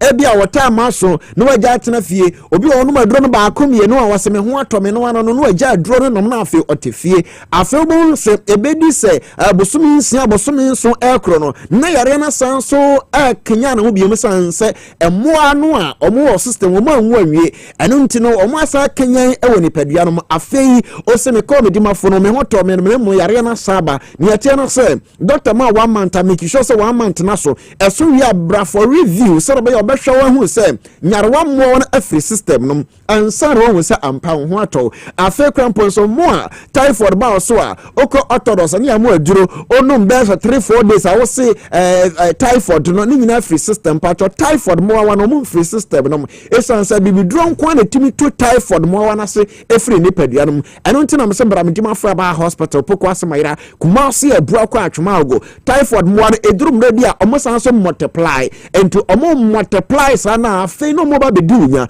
eno nti o se me yare no me no ma aduro no ekoye ba san so abadiem obi o wa doctor man se bosome ba ko afei ntwa 3 weeks no ebi amfansa doctor ka kiro se ojo 600 Ghana cedis na 600 Ghana cedis a doctor so ojo no enipa no tuamu 400 na 300 every 3 weeks wo hu se apomodin ahoden aba eno ntino se bi obeto aso no 200 Ghana cedis ni ntino o se o mabiem pacha ko ba no sa afei wa ma for review enti ye hu no se emmo no o mase ahye na so o masenhye na de akotena fie ntubo wansa o mosan so ekanya o mo ho a afei o se me call Dr. Time da so no o sa me yare na so yare na sa ba esan se wa ma for review one to aso a no maduro no a me anhwe ankosi sa oberebe so esan se 200 Ghana cedis a wo de kanti o mpeso beba me dimafo ba hospital me pa cha obra poko asemayira o chena me se doctor tenase no papa e o poko asemayira the nation doctor Time da so e bibidro na doctor de adwuma mpa cha doctor wo ointment wo ha e mere wona ba na omugu so se ointment no enhwehwe enye ti se mokodi ne bia mpa cha we ne edaboko na eye ntine mo adwuma obi de sra no ho abon so da fom ade be chena na ne ho dendende na afa ogina nan so e ointment ne bia mpa cha me dimafo hospital and your word reference watch ya obetene na sa watch ya obetene no mpacho obi a wo ya adwuma na afa control ntimi ntene ne mu afa o driver ni bi won so si fom a ne mu tene na ye den di ama no mpacho watch ya obetene capsules a oba medimafo a doctor hwehwe ni pede no hu se o yare no ejina osisi mu a o ma sa drone ya treatiu me so medimafo ba hospital ye mfa drone konko good drug store bi ana se chemical shop bi na en kase kokoto esanse sa okoto na wa nya apomode a ye ya how na won so wa how sika na odi akoto na ahye baroba me dimafo a doctor de bread to so na afi wasa yare nyame adom o chena doctor atena so poko asemayira Wednesday so doctor Thursday o chena Wednesday o tena se Thursday o betena so poko asemayira Friday premium service na dia ba ko say premium service atem dia kan ho asem ne say MP ministers and penny forward o mo business people a money time no pa cho mo na sa Friday na dia so dia mamo but obi o no person ba hospital a doctor se no dawson entom behwe mo adia ba ko no se koba no sa oba 200 Ghana cedis na betua eno no be fair number se o TV no so no mo amutie radio no number se 0244 774282 0244 774282 and 0500 727215 0500 727215 afi 0245 44 9592 0245 44 9592. These are the numbers of for 200 Ghana cedis and a premium service no betua utua mpacho oba for review krana still obuswa at the premium service no so and metimafo ba hospital ne atena sem unim se odi aba wo no mpacho sa duaba me kan ho asem so odi aba no duro akomore duro sansom ene wo nuaba ho duro bi te se twetanfe kokoro do so ene dua o yawo eno ene ekum yam kuro ewo mayem no ni nyina no ba me dimafo ba hospital pacho doctor ebibiduro no ono ahaban kasa wote ono nso kasa ahaban so ete enti wo ba me dimafo boawo na hye no so ma me se odi aba ya me kan wasem no emmoa mienu pe eno mutimi fa ase okusie ni apese ya moa ewiase nyina wo mu na timi fa odi aba ase enti odi eso a ompe na timi fa ase aboa bia ntimi mfa ase biem bara ya duro ni ma de kura de ye wo ba me dimafo ba hospital doctor time la so ade bre ade to yare so na afi wasa ya me se wo chena poko asemayira Thursday poko asemayira and Friday poko asemayira ne Monday kumase ebua kwa atwumago ye numbers ne ya kro no 0244 774282 and 0500 727215 and medimafo ba hospital Dr. Time that's the nation doctor obanika se be da so papa Yeah, so ye bedase papa nti wati de mentena ho to anamono fo eni kire mu obedima fo Dr. Dime da so na kwaje wapomuden na osudwo hu fi yare ahuri na mu baby edri enche ekukudam na beji nkonyama yatena so ye bete eye Alhaji Muhammad eye Nashiru ono na oye director communication director ma NDC Zongo Caucus ye bete na nkasa so na eye lawyer David Warri Brown or senior lecturer ATU ono so wa ha ye no mo bedin komo mamenko enkwaje aboafo nkrato ba ko mienu miensa meba ekukudam ni tina fo nsem egu bamba so ne bebede ho komo aha TVXYZ and power 97.9 FM meba sesia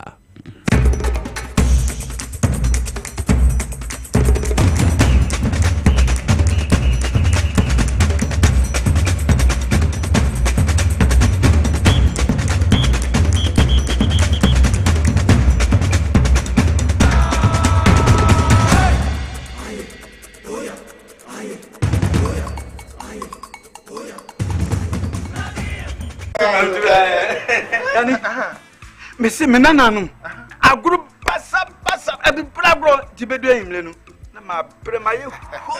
As for me, I take very good care of my grandkids. Ye dear grow, na ye sa, a room maybe crana, me bano timide, or maybe gumi so weekend. Hey, woman, remember, I don't think I'm catcher or say, ya no medi garlic capsules. Posuna, a basis so come. As I stand here, my doctor said my whole system has improved very well. Medi garlic capsules. Yes, Medi garlic capsules. Oh,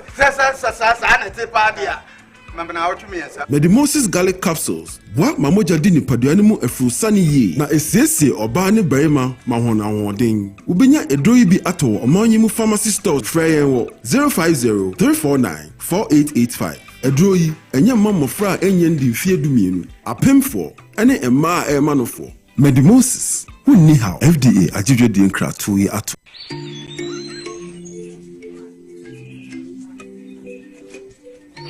Upon your arrival, you are introduced to your butler, who plans your itinerary. So many activities, all in the same premises. Visit the gym or the stables, they have it all. At my break, I'm able to practice my putting.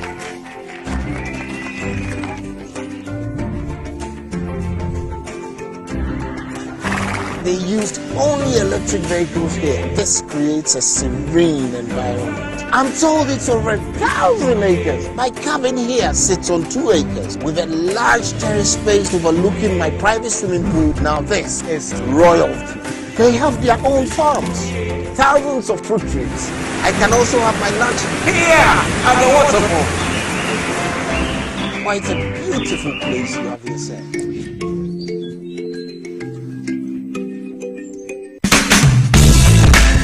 The serene environment fits into the goal of the school, which is simply to provide excellent educational foundation for your ward's development before they commence primary education. At first glance, clearly you will see why the school is called Hebron Hills International School, as the building stands tall overlooking town. With a Montessori style, we have experienced and dedicated staff and trained teachers. Our small sizes classrooms are meant to enhance teacher-focused approach where children get one-on-one attention from the teacher. Hello there. We are open at 7:30 a.m. and school closes at 2:30 p.m. After school care is from 4 p.m. to 6 p.m. while early drop-off can be arranged at 6 a.m. Hebron Hills International School is located at Midye off the Nsawan Road. Locate us with GP postcode GW0688 GA West and GPS code 06884870. You can contact the school and make further inquiries on 050-876-2375 or call the office directly on 0302-918768. Email us at hebronhills.school@gmail.com. Hebron Hills International School. Excel and shine.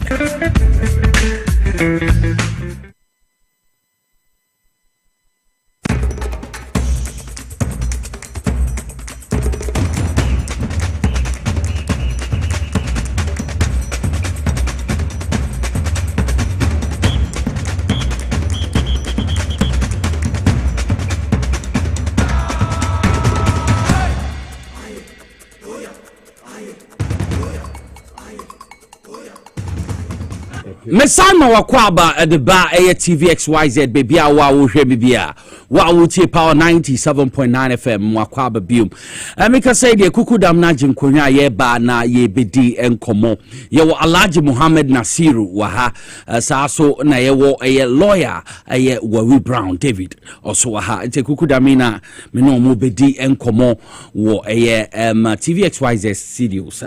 Alhaji memo aha area bibi aboko de yeah mete won kana che na say mete na yesa kwenti konkron ana we kopiem wo Holy Land what to say na yeah ko up and down senior be amabo adwuma promise na His Excellency John Mani Mahama I promise Ghana for Titu Mozambique for e betimi ediso and one idea ekoba na ye hwa senior no ma be say nyame nchade em say bebia akoso yi ama His Excellency John Mani Mahama suma yen ni juma ye kudi ye no abededi okay pepe say abaya na etwemu na Mozambique for sikana wo moje 700 million 70,000 Ghana cedis no moje edit per profit nso me gidi say na wo mo pesika na wo mo de be Alhaji Baumia campaign okay when Mozambique for no mobo no Mahama suma yen ye koye nhwehwemu eye bibia na em say ene abededi say sika na betimi ateso ama wateso na sante so no a John Mani Mahama teso no meka asimu pain say enye sika wateso a aban epese ODBB esoso man that is not the case aye nhyehyeye no e wo ho a ye de 750 million and His Excellency John Mani Mahama abombodin ama ya ye nhwehwemu edokre kwa ekiri na ya ye negotiations eboa ma yetumi nya sa ente so no enti ma obi emse mre panu mu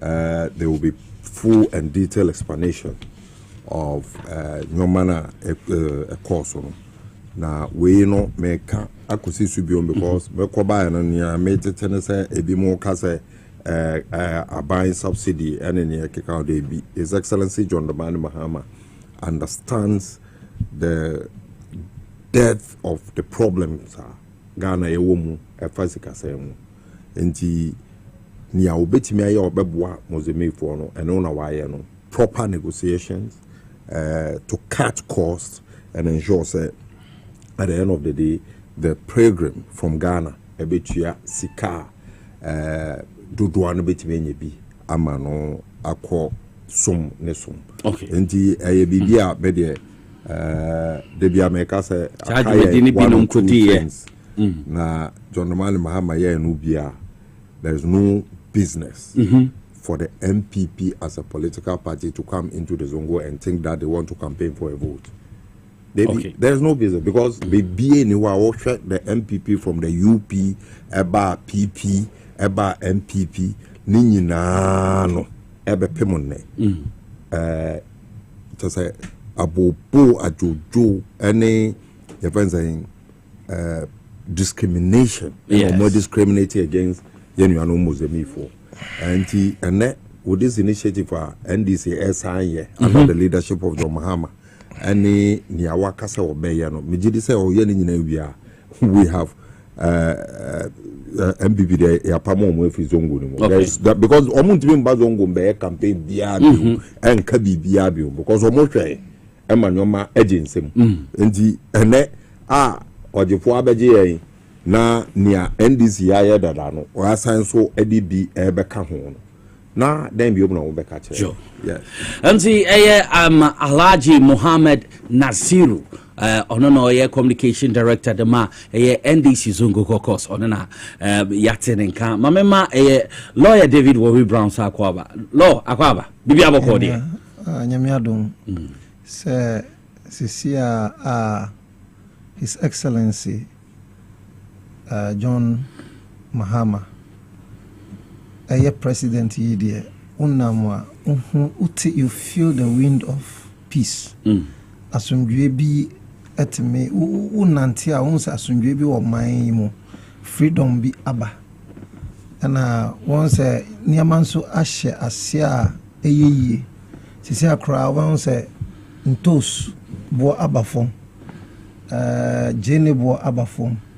Na wonse jene dodo na ye use wo Ghana ha na ntos ya krafi Burkina ne Niger on Musai. Yes. And to say swearing in na Burkina president and head of state by won say me who say sa ayonkufana na eda omune John Muhammad Temuno amase say me sure say amamudi niema bebre eba Ghana was before elections no na jene ni ntos boy de dende obi baka say bronya o because nkrofo bu efu because of the way na akufo adote so a or treaty sa Burkina base no say yenko we should go and attack them in Sanema but so bon say all the nations surrounding countries na yenya some benefits be efiom njeno they have opened up the borders amanema e bagana secondly nso no bon say uti asundwe mu a ama wenije ama even cry a come nte enti was anyame adaro meka say bibia e fine na ne menu no so e kan yi omo ejumo say ubefa nyansa kwan I'm not surprised because cathedral kromuka so musibi amerade amufa so wi a $58 million yen hu ne omo diskane ye amna kese bi na omo ko tutu ya yen hu esumfa so no extension omo de sa yemianom Muslims no omo jom 70 something thousand Ghana cedis say omo come make say na mina nika na say omo faso twetwe ske bia mo de campaign but so far so good with JM na mambo no de nyame adaroma bibia ekoso ye anti a lawyer David Warwi Brown so na yete ne kanu ma yembrensema egubamba so na yemedi hu nkomo mamenko alaji Muhammad Nasiru alaji yenhwe recruitment any kwanya ye voku nkofo public workers no say omo license ni sabiwa application omo ediji adwuma aban ni chese kwanya ene omo mafa so no M1 yenhwe damansam say MPP for no can be say aban no na MP workers na se mo you omo edi but yenhwe the processor omo fa so edi recruit omo yenhwe adwuma ne mu nsensema yentio yom da say am say menya akwenya we since yewie election am say this is my first time me the eba ne he on wedding komo bi say but adwuma no do so ni di kan Ghana ni bia o tie mi ana o hwe me se ye John Dramani Muhammadin me gidi se bibi ebeto wadwem nyan ye beto wadwem first no say oye nipa ben John Dramani Muhammad bi piara onimu no enim say oye nipa osre when the storm rises onyo bia obepre no ho gidigidi na waye bibi oyo bia no ho jo obi enim sa asem we even the harshest critics enim say his excellency John Dramani Muhammad suban bi owo no ene say nyoma no aye edum pempenso anko bi beka say waje nsemu ama nensa osun John Muhammad besre ahwe na wode wahwe kwanya obetimi nya solutions. That is his character. Na some so emute oka some utimi say nipa na asem no oka oye no sene sefata na sa nipa ni suni a Ghana fu nyina anim a ne harshest critics no wemuni mo ene tena se twa ye nyina Ghana fu anim e ka kire ye nse ye beto aba no na ye nyina ye nim se oman no atete apansam na ne by virtue of the fact is all president what be a book bia information bia national security be man briefing ni e keka ho no we hu to say tokuro no a MPP for na nane ba me amamuo no eja wo Ghana no sa tokuro no a eye tokuro fia to say ama Ghana ya san akoye chi be 30 years no sa tokuro no hwa ohun ase be pem no fiti da yi na as president ohun ase ewu na to say problem no very deep the crap and the crap ojina eno so nipa obi biara nim se ne kasa ne bibia eni bibia no ofa ne kuu da waye eno tumi hwe ye nim ka kire en se o man Ghana as a result of the criminally minded Nana Bawumia administration eni na pamvo senya criminally o mo manage Ghana yesika semo no ama Ghana aye crime scene o man Ghana nyina a crime scene ebe pimu ne nzo bi aye din afa ho eka mo obi a wa tena se aka kire me se papa we asema okin muma ye twehwe mo edokurukọ ekire o ana mo man Kenya ye na ye wi se assemble potin and because on no say no to no kasa by heart it is a what to be akasa sa na to say your policy no na opposition ya no kra no and all catch us on one minor routine no a crime scene to say wo for bibia institution bia department bia wo beko no kra ni pro ya na kapasise course wo ho no ama o man ni nyina no a crime scene na say sanso dia na you assemble the po you assemble the po na utisa ti bia we mu a me se me busa wotoa nia wo beto ye no so ana so se wo ko back na what na say ayen hyehyɛ ya ebeboa ama wotimi awe reset your mind no say ya wo ka no certainly say wo say wo tena say eyen pense wo edokwa ekiri nia hia nia ensem fata ye yidi atonchen na nia hia ene na se fata no ye di atu yenim na sika kakra aka ye no ye di aye bibia bema ekiri nda ebenya Ghana ho mfaso no crap sana montuo no wunfiti prekope engoyewu wo man Ghana yetimu yi okay wana be ka kire me say ebepem nde until da say emre na ye for police for security service memu no eni say wo mo ye party for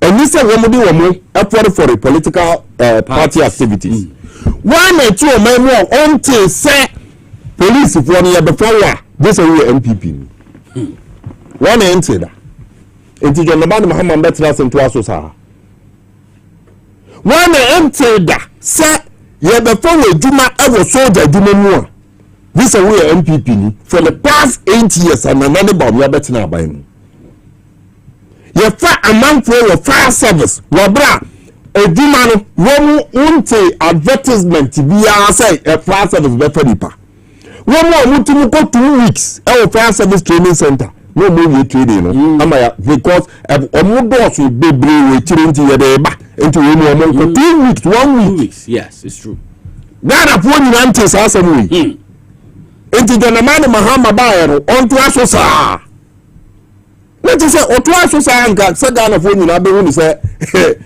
wanta bibia we papa bi amba but then na wo catch there yen yina yete radio so TV so sanya MP unye MPP nia na akwese unye Ghana ni bi now yaka security service yet your man Ghana mu ha and a civil service nipa sen and a transfer within the judiciary I say wo mu ye independent esanse assembly wo court na ono na handle assembly no ebia registrar ebia or court clerk bi na senior or handle assembly no enko senior dami the terminator epeno oni na nado epeno nti ye yini fi won enfo bi fofo mra enti sa nipa na yeyi no nipa na ye be ba no wo fi se onye MPP ni na de ne beto ho civil service promotions I mean you do am na say say police pe etimi obi na numu ton akoye meeting my ati mo tape so say wo mo na ye MPP for police this This is how deep the rot was before John Dramani Mahama administration ever. MPP here. Now, there's no way you can get job from the civil service, even the private sector. Yeah, and a player Juma will be here. So radio station, you know, Rebecca said radio, MPP for radio station, we will send you away, you know, Yampa have you mayor Pamo. How many of them have you heard? And there's absolutely not a single sector or area, Obetibaka say, we hear MPP here, you will thrive. Business is saying or made kumuno say Nkofono perceive affiliation with the NDC and I say one money MPP doing. So if you have such a situation now aba abainu and you obey first and say obey pense more dokoro kochiri na ye hu 1 year say fata say duma no ye de ma wo mu 1 year ense fata say ye de ba wo mu no wo mu nkotena echiri.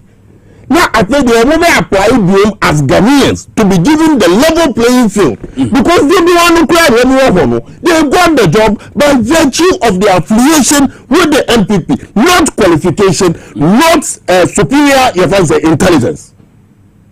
It is Avanisa, Nasa, Abendiaba, now all that no catch and say we are coming to research the car and let me use this opportunity to address 1 year. Martiti MPP for Bibre Kasa Yawoti and John Dramani Mahama say on the my complaint. Like seriously?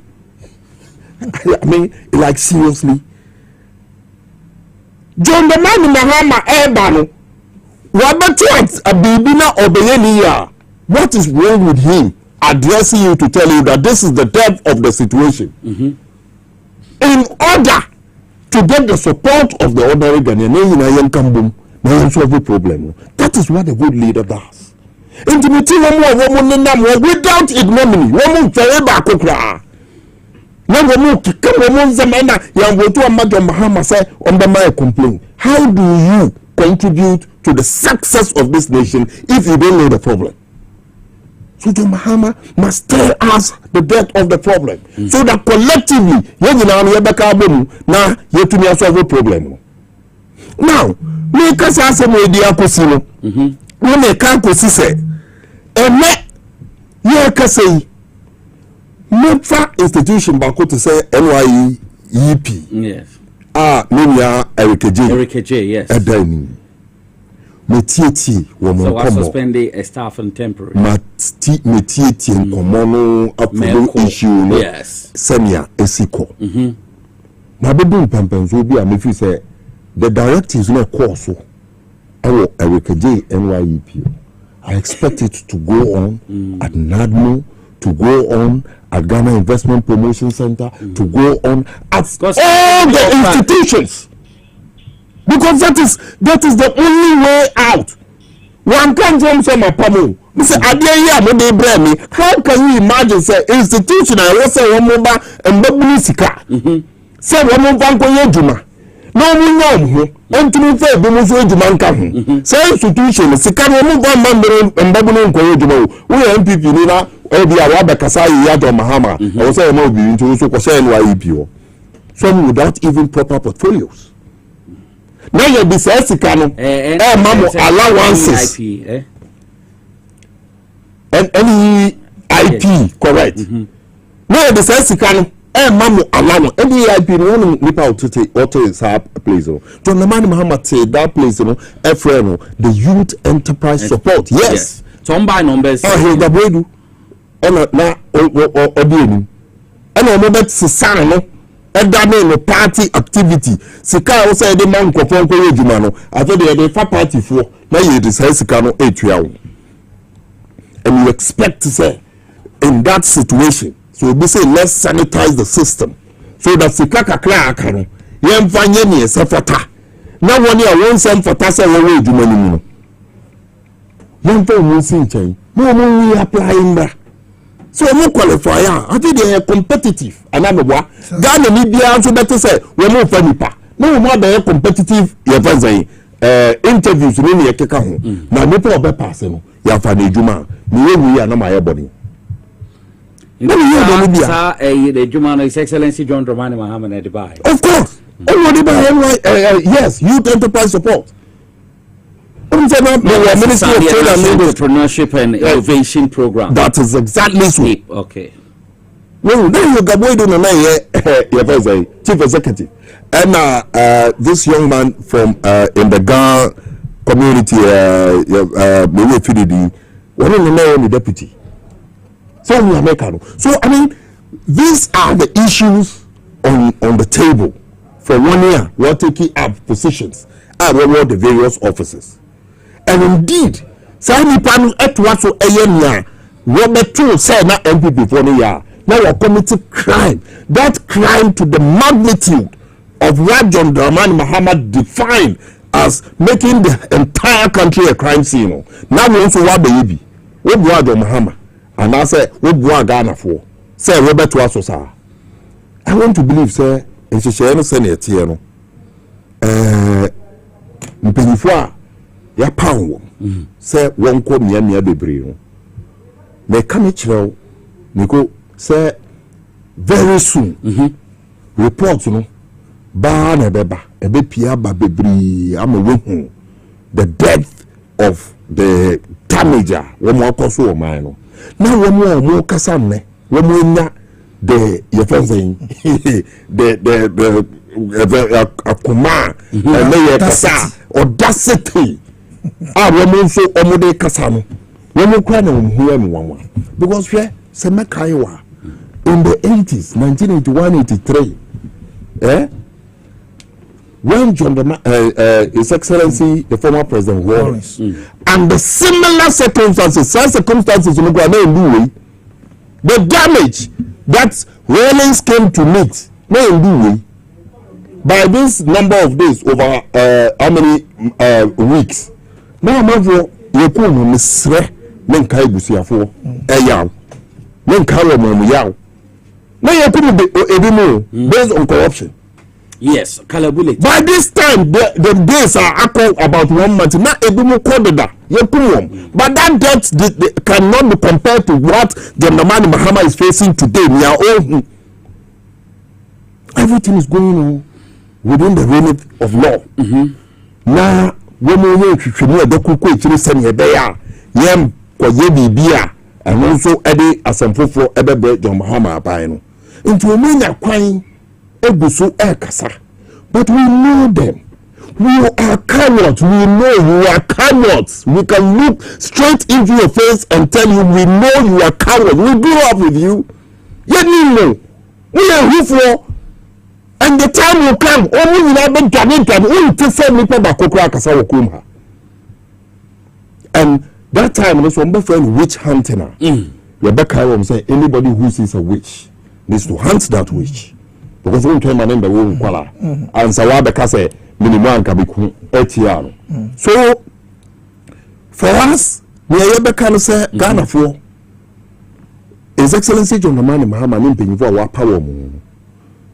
Ghana kanko we madachi and a more general we forecast and into the two Obama John Dramani Mahama and she say yeah we and men and she say yeah ebema kwan senior beya that be Obano every university on to be betinefie for so many years it's and say on your MPP let's create the level playing field. And that is what we are creating. And it is within the constitution, within the right of His Excellency John Dramani Mahama administration. We will continue to do that and pursue to its latter conclusion. Senior Beya, so resetting now, Ghana force resetting. We will reset the country and make Ghana a proud nation once again.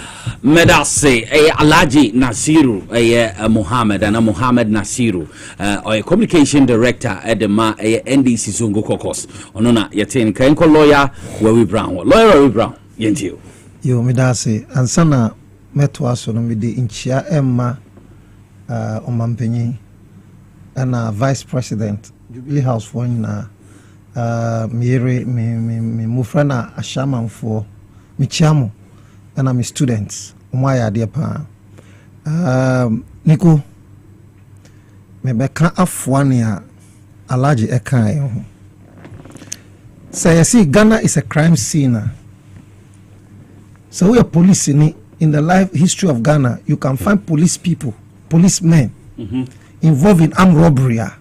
Ghana is a crime scene. We experience a government under whose watch military men were involved in armed robbery. Ghana is indeed a crime scene. We experience national security people.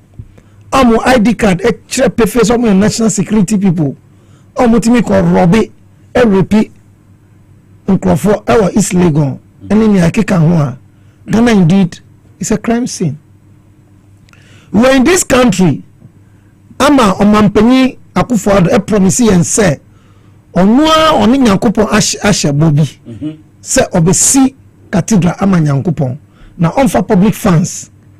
Bibi onua onua ni sika na omu be yusu omu connection apeska EDC. Yet your maimu ama judges dying ewo ho embassies ni official residences of civil servants, public servants. Ye juri negu. Ama besi ene $58 million. I see ye di besi cathedral no. Amena ana ye hu se omudi sasika na eden. Etu Ghana is indeed a crime scene. Ye wo maimum na Akufo-Addo a promising and say agenda 111 111 hospitals, district hospitals almost across this country. And nana ebede di pefe say they completed only one. Nyakano we need about $1.23 billion. Ghana is indeed a crime scene. 1.7 billion. Yeah. Billion. 1.7 billion. Sorry. Yawo omai Ghana mu. Presidential jet ewo ho. Ama mampenyi bia efa na Akufo-Addo. Otimi renti private jet. Ye besides Argentina omureti private jet. Former Minister of Defense eka chere say omampenyi pese also Jari ewo yim. The president must be buffing when he's en route ewo plane and also muko renti at the cost of 19,000 euros or pounds per hour. Amra yes is kemiwa yebu busia. Ghana is indeed a crime scene. Yo maimu I'm a Bank of Ghana. Atimi boka $60 billion Ghana cedis. Ghana is indeed a crime scene. We are in this country. I'm a 58 billion Ghana cedis. Yes, Ghana Commercial Bank. Omu ni baby more transfers Canada. Ediako. Besiene we don't know. Ghana is indeed a crime scene. Yawo omaimu. I'm a school feeding. Bianina also mudima secondary school for no. Omu di expired rice. Eba omaimu. I'm a rebranding. I'm a Food and Drugs Authority. Etime extending expiring date. Emma Saduania omu repackaging to feed our children. Ghana is indeed a crime scene.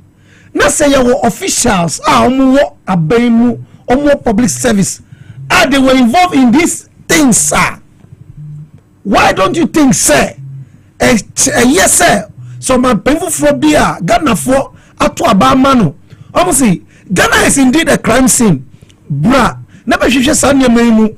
Omwa udin say, omumbua ema Ghana entumpono. Making sure say, ube yo mwefi honomo. Now the right people at work. Na omampenyi eba no see. Especially more appointments. Ya appointimu December, and then after elections, after we have even made an more appointment, but omuchifa so appointment. You see, we are revoking all those appointments. What would you say? Who qualifier, reapplier? Let me say, Bonnie. Ubi like as accounting for Nico. There are some questions we should ask. Must we keep some national service in painful no be 48,000 ghost names in 1 year? Who share ghost names now? Who calculate here? It's almost over 100,000 names. Because starting from 2017, 2018, 2019, 2020, 2021, 2022, every year the numbers. I'm saying keep your more ghost names. I will be an accountant. I will honor of what's on your amu we are Mainsika. We should continue to maintain them.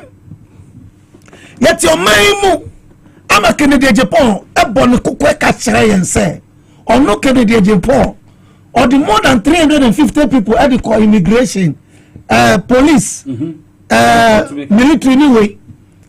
Some Crawforno, were they qualified? Were they subjected to what? Neutral examination? And now we are MPP, vigilante. Now, the Yemi one say, yet your Maimu Ama elections are cost I was so west were gone. By election cost war no. Now, Crawford police uniform at the police vehicles. I correct me to your crab will be. You say they were not policemen. No munya policemen, a banisa, no munya police uniform, a national security uniform, police cars, a DSA, a Jumi. Na say, on Mampany, Mahama, a banosi, Sanya will say, you see a noir. Namu say, a wrong. Na mami so, you maimu, I'm a national security deputy CID head, and I know no quotas as also the papers number and just as now, or Okofumi, or no interested beyond or the Bema Ora for no. Say or no. Nanyama way na Ekoswa Musi, Ghana is not a crime scene. If Ghana is a crime scene, then indeed those Juma Ewo institutions no Amushema sa crime scene ebeda hono or say a probi. And the probia, what do we do? Yeah, who say Crawford qualification, they are not properly recruited. No, I was saying, and that is what His Excellency John Dramani Mahama had. I'm an electoral commission. MPP for appoint more personal person. Oh yeah, MPP. Let me call electoral commission as a commissioner. Then where else can they do? So what else can they do? What else can they do? When na Abana say, Obi I appointing as electoral commission to meet na TV so SC NDC is a threat to Ghana's democracy. Now so Obi Amini who see me a threat to Ghana's democracy. Now Crawford who says and yes I now you to Obama me I should still maintain you there. No. Sure. Now sometimes akufado amambo na omobebu ya no. They thought that all other people, all other Ghanaians, apart from even MPP for no, no munana, who say who are Ghana new. Who said they have a caucus. They have the Achim mafias. And I walk closer in a caucus in Sanyaman Crofui. Sure. Chairman Rollins. Or to me, echo fa obi or MPP ni. The critics on who to me you'll be able to marry Juma, not the Juma must say. Fripon button moon now. A brand Fripon button on your MPP and your Rollins in the bar. Mammy Bissau. And Rana, no Safoma for me. Yes, or Mamma to Safoma construction. Some woman was out of empowerment. They use their money. All this time, no, UCC. Yes. No, Professor, no, Chancellor for Education, University of Education. So, Education Director. Yes, Chief Director. January. And only the first Chief Director, NDCAP Power, Minister of that ministry.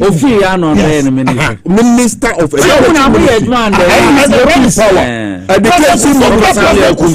Education. President Kufuor Krano, your deputy secretary. Yes. Minister. Then, now Rollins fee sono. Kufuor eba be yi nkrofobi efi. Omo positions FX MPP for. Yankashe. President Mills. So we increase wage bill na nsa wako. President Mills. Abroad be ye. President Mills. Winning election. President Mills winning elections. Now Ghanaians were expecting say NDC for we expecting say no so here there. Only is MPP for nephew or na onye. But see father or see I am father for all. On job by M said 3 months or so. MDC. MC they were for about 6 months. Yeah, when na Mahama I take you over no. One Pamobia we continued. Now, yet to as father for all who are who buy no. You Osafo Mafu at vetting ekachire yen say nkrofo na they work under Mahama now more positions, you know. They will be a threat to their government or say pamomo. So they sacked over 13,000 people. What betray Dom level. Was it rightly the court to crack? So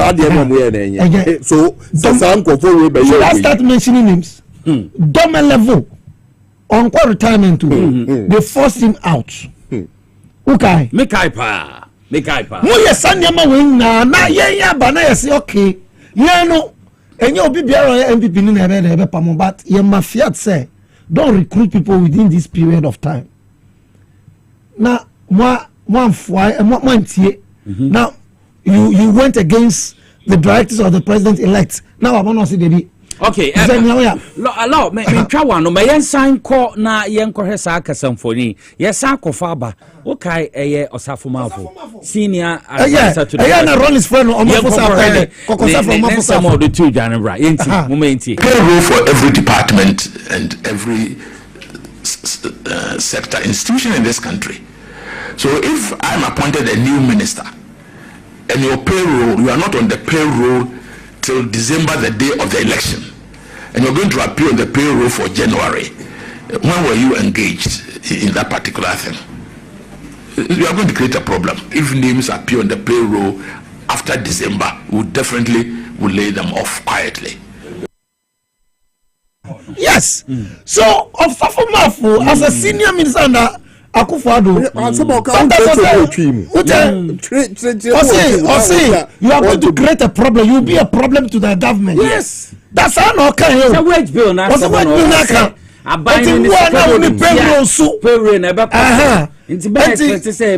exactly. And you if you are quietly. And they took people both quietly and soundly and physically. Somewhere 100 out of public sector workers. The level I know Bujuma yet to live in Honomo. Now what's the Sanyan we? Musibuya, you are the Crow Associate you or Mutuo. Say, Papa, we. Okay, I say, 1 million. I say, Papa, we on Safoma for the deal. And then I'm marking. Now, what's Safoma for who buy and who say? Who was Safoma for who say? Wage bill never increase, but you got a place to place your 2 children.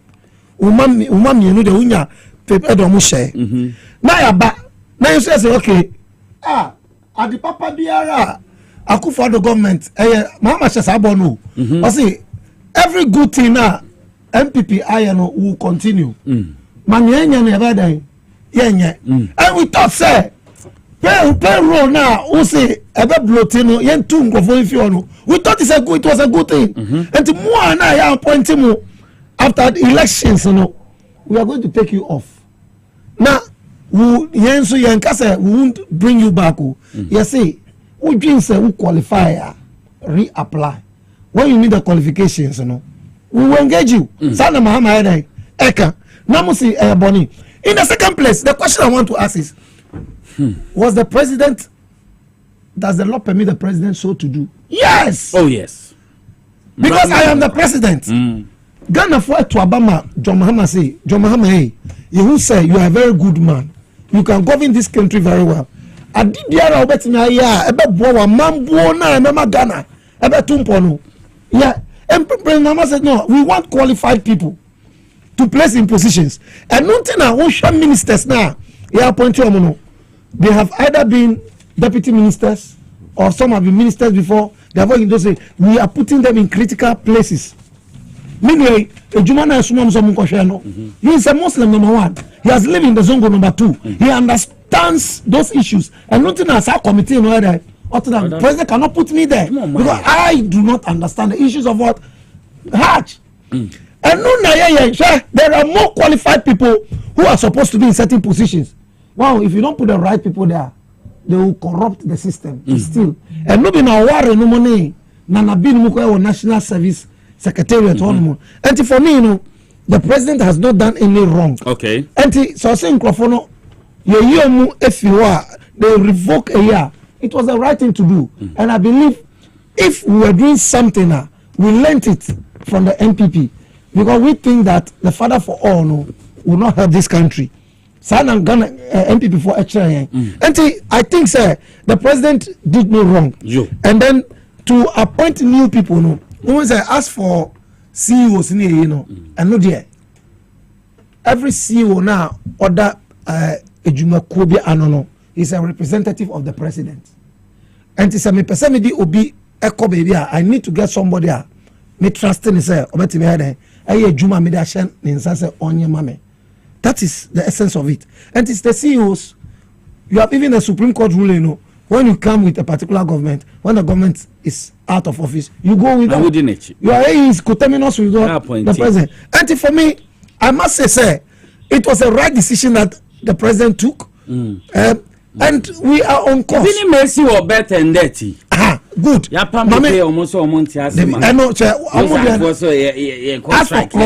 for Closak, it's much ado about nothing. Such strike, it's much ado about nothing. It's illegal now, say. Illegal because the president has the power. Okay. In the law, the law does not state say the person must be a civil servant. No. In any case, Nipana Akufuado, Adan Akufuado, or no better me or now, or even if you are appointed people from Adan Closak and strike. And then they seminal. What I say? And I believe that there may be some people and the closer you be some say Mraben suna mujina mu say appointments wrong. Mraben you are not able to prove any law. And the president has every right. He said the president must appoint somebody. And the president has done so. He has appointed. Is the person qualified? The person is qualified. Okay. So what is the problem? If it is not political machination, what could that be? In any case, Theo, in any case, that position is an executive position. And if it is an executive position, it is the president who must appoint such a person to that executive position. And that person qualifies. And the president did no wrong according to law. Okay. Meda lawyer David Wewe Brown as papa on the submission or dama 5 minutes per year call parliament abra ye nua John Dumelo ye ne say on be deputy agriculture minister ye nkwohwe ne vet na cause 5 minutes per for 5 minutes per na sign bra na ye nto adwumedin ye vet no ye nkoti me cause bra. Politically you've said that with the benefit of hindsight you say, oh, I shouldn't have said it this way, particularly so against your opponent, the former member of parliament. Yes, Mr. Chairman, I remember. What have you to tell her? Mr. Chairman, the words I used, I apologized accordingly the day after. Okay. But they are not on social media. Mr. Chairman, it's on social media. No, I mean your apology as well. It is, Mr. Chairman. Oh, well done. Thank you. Do you have any regrets coming into mainstream politics vis-a-vis the privacy of your business life? Mr. Chairman, no, please. I don't have any regrets.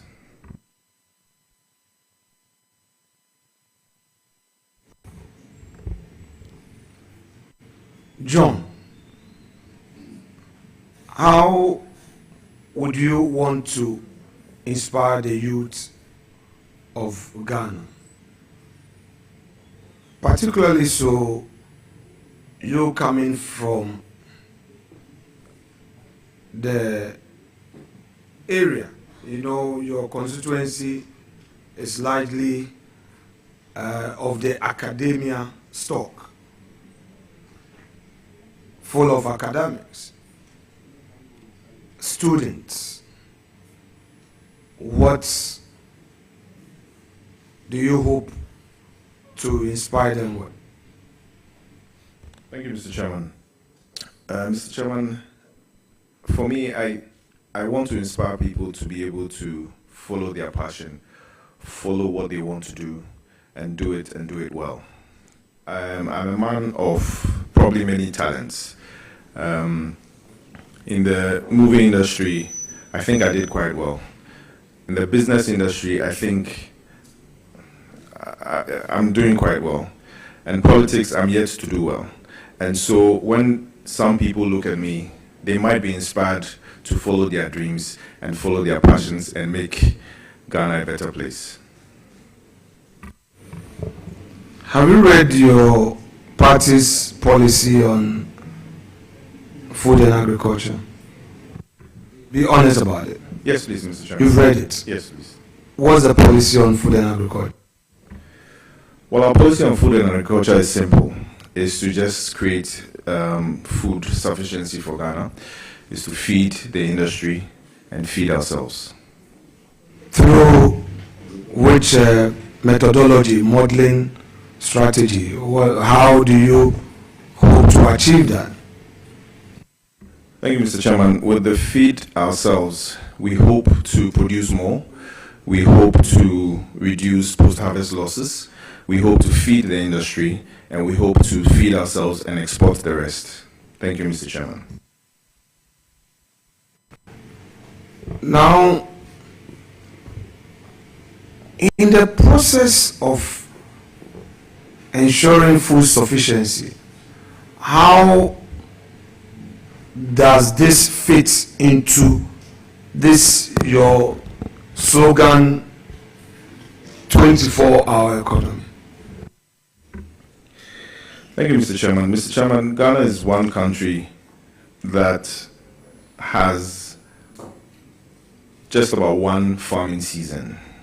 Our policy and our plan is to be able to farm all year round. Now, if you want to farm all year round, that means we would have excess food items available to be able to feed the industry.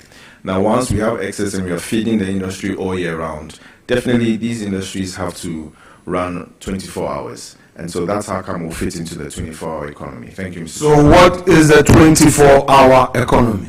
What is the 24-hour economy of the NDC? Mr. Chairman, share with us. The 24-hour economy is one job, 3 shifts, 3 people. We don't see why Ghana should stop working at 5 o'clock. Ghana should continue working. And so if the industries are being fed 24 hours, definitely we need to employ more people. Definitely we need to move the economy forward. And so that is the 24-hour economy. Which sectors are you going to focus on? Sorry, which sectors of the economy are you going to focus on? Yes. Almost all sectors, sir. Okay. No.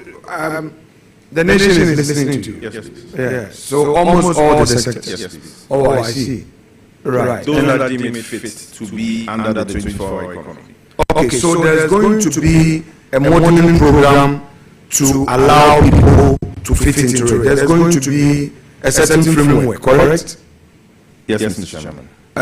When is that framework to be expected? Because you were sworn into office 7th January. Today is 25th of February. When should we expect this framework? Mr. Chairman, the budget is yet to be read, and I'm sure when it's read, the clear guidelines will be outlined there. So, should we expect a 24-hour economy secretariat at your ministry where companies will be encouraged to register in exchange for some incentives?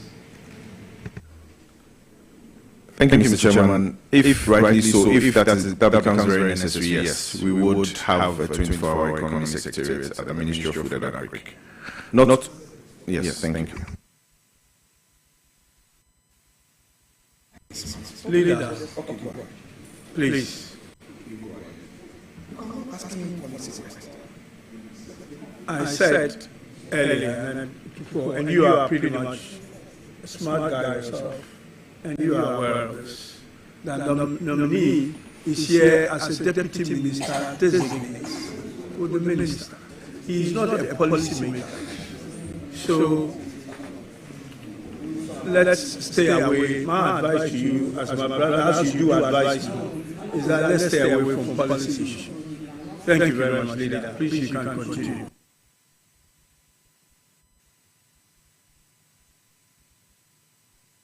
Honorable member for Awutu Senya West. The honorable member is on oath. He is on oath. And all convo must cease. So, explain your earlier answer. I mean, I didn't get it because there were some few distractions. No, not you. It's not possible. Mr. Chairman, please, to which of the questions? My last question. About how it will fit into... Whether in the modeling, yes, the framework, there's going to be a desk or a secretariat at the Ministry of Agriculture for those companies, those entities in that sector to apply and to have some incentives as entities under your 24-hour economy. Mr. Chairman, in consultation with my boss, if it deems fit, yes, we might set up a desk. Wait. In consultation under your 24-hour economy. Mr. Chairman, in consultation with my boss, if it deems fit, yes, we might set up a desk. Wait. In consultation with your boss. Yes, please. You are going to do what? I want to understand because we are recording you. Yes, Mr. Chairman. You know, it's not enough to be on the rally grounds.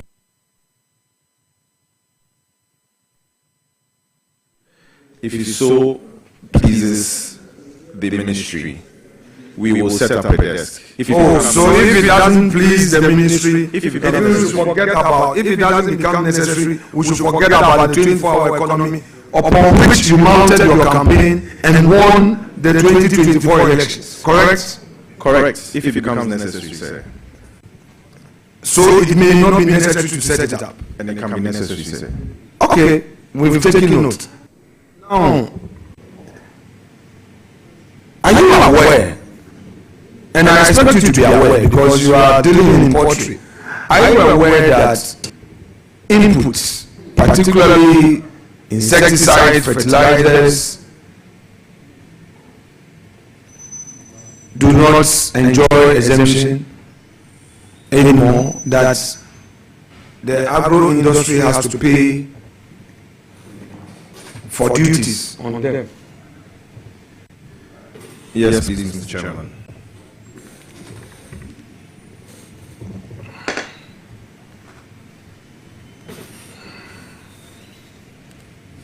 Now, do you know that this exemption that was denying that sector is really affecting the industry?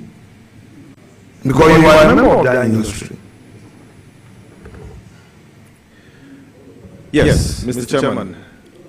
Once again, one of our slogans was resetting Ghana. And so if it deems fit for us to be able to implement those exemptions now, we will.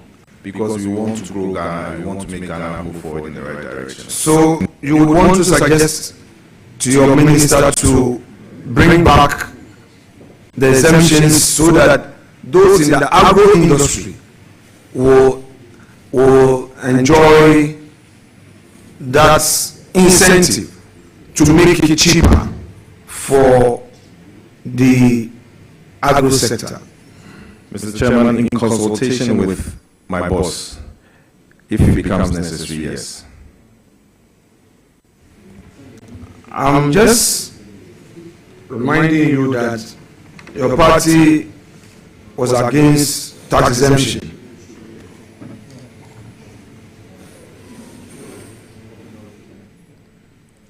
Enti mayeko Parliament House ye veti enua John Dumelo Deputy Agric Minister designate ono na yete nenkano we unsama na yebisa yenua no maminti view kakra alaji kakra ma me de maka actually party for be say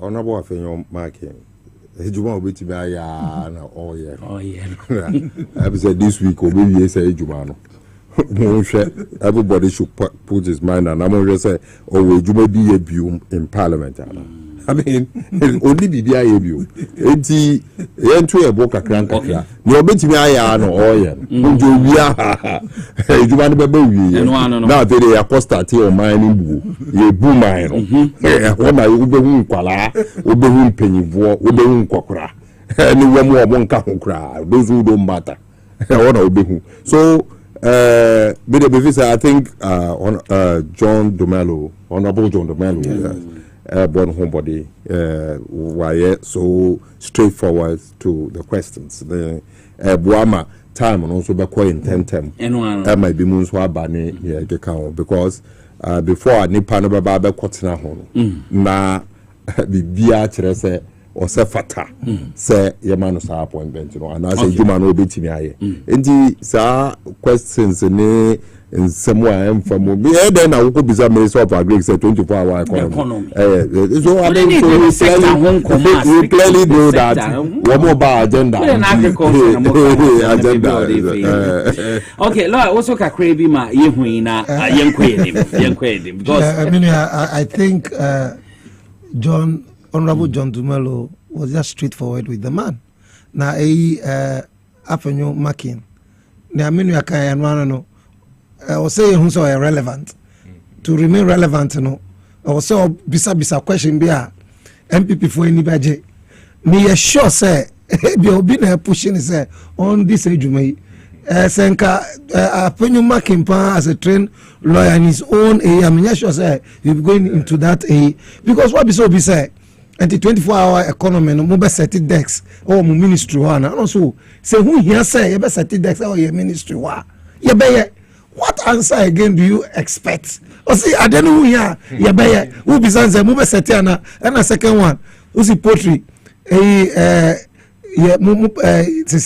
is no waiver on taxes on poultry inputs no mu be if you wanna also yeah na here say you be here oh here now person pushy obina nipa na en committee now but yes I think Honorable Dumelo is being straightforward, forthright with the answers, and I think ejuma no enye questions are bisa during vetting no and be che ejuma nipa na betimi aye obi o kra bia vetting ontimi enkasa bebre but onu so na obey ejuma and na me so me gidi say nkrofo na His Excellency John Mahama and nominate you say omunye minister appoint you no they are all capable and NDC we have more people nkrofo na appoint you we have over thousands say nkrofo ye do mutu nche more people can be there Nico you be there Alaji can be there me am tie cry mami minister we will perform and NDC we are ready to work and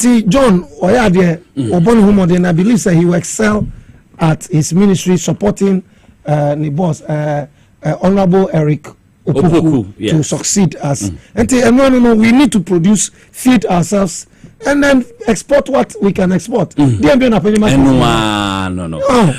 Dr. Amuzu Semenkancho says Amudu garlic bitters abedraman so Amuzu garlic bitters we are runyaru we be no bebo ye papa me pacho reduce cholesterol woni paduem sa so na me pacho bebre blood circulation mambo je dey fruit sane ye me pacho boost immune system ne kutia yara hu bebre na for general well-being we Amuzu garlic bitters ni bia bebo papa if we chemo herbal pharmacy and licensed chemical shops out to appeting Ghana hey na no say Amuzu garlic bitters on in a pebinum na bibi entumi konkan open do afre Dr. Amuzu was 0247776743 ex natural me no watermenya bia no munya bi no me apebinum ye 350 ml ye wo 500 ml na ye 750 ml nso amuda hokrotin Steven apia nsu no tornado nsu no nsu a Paul amantama senezi kanfu nsu papa no ex natural me no water bi no wo ba XYZ broadcasting ahimfie ha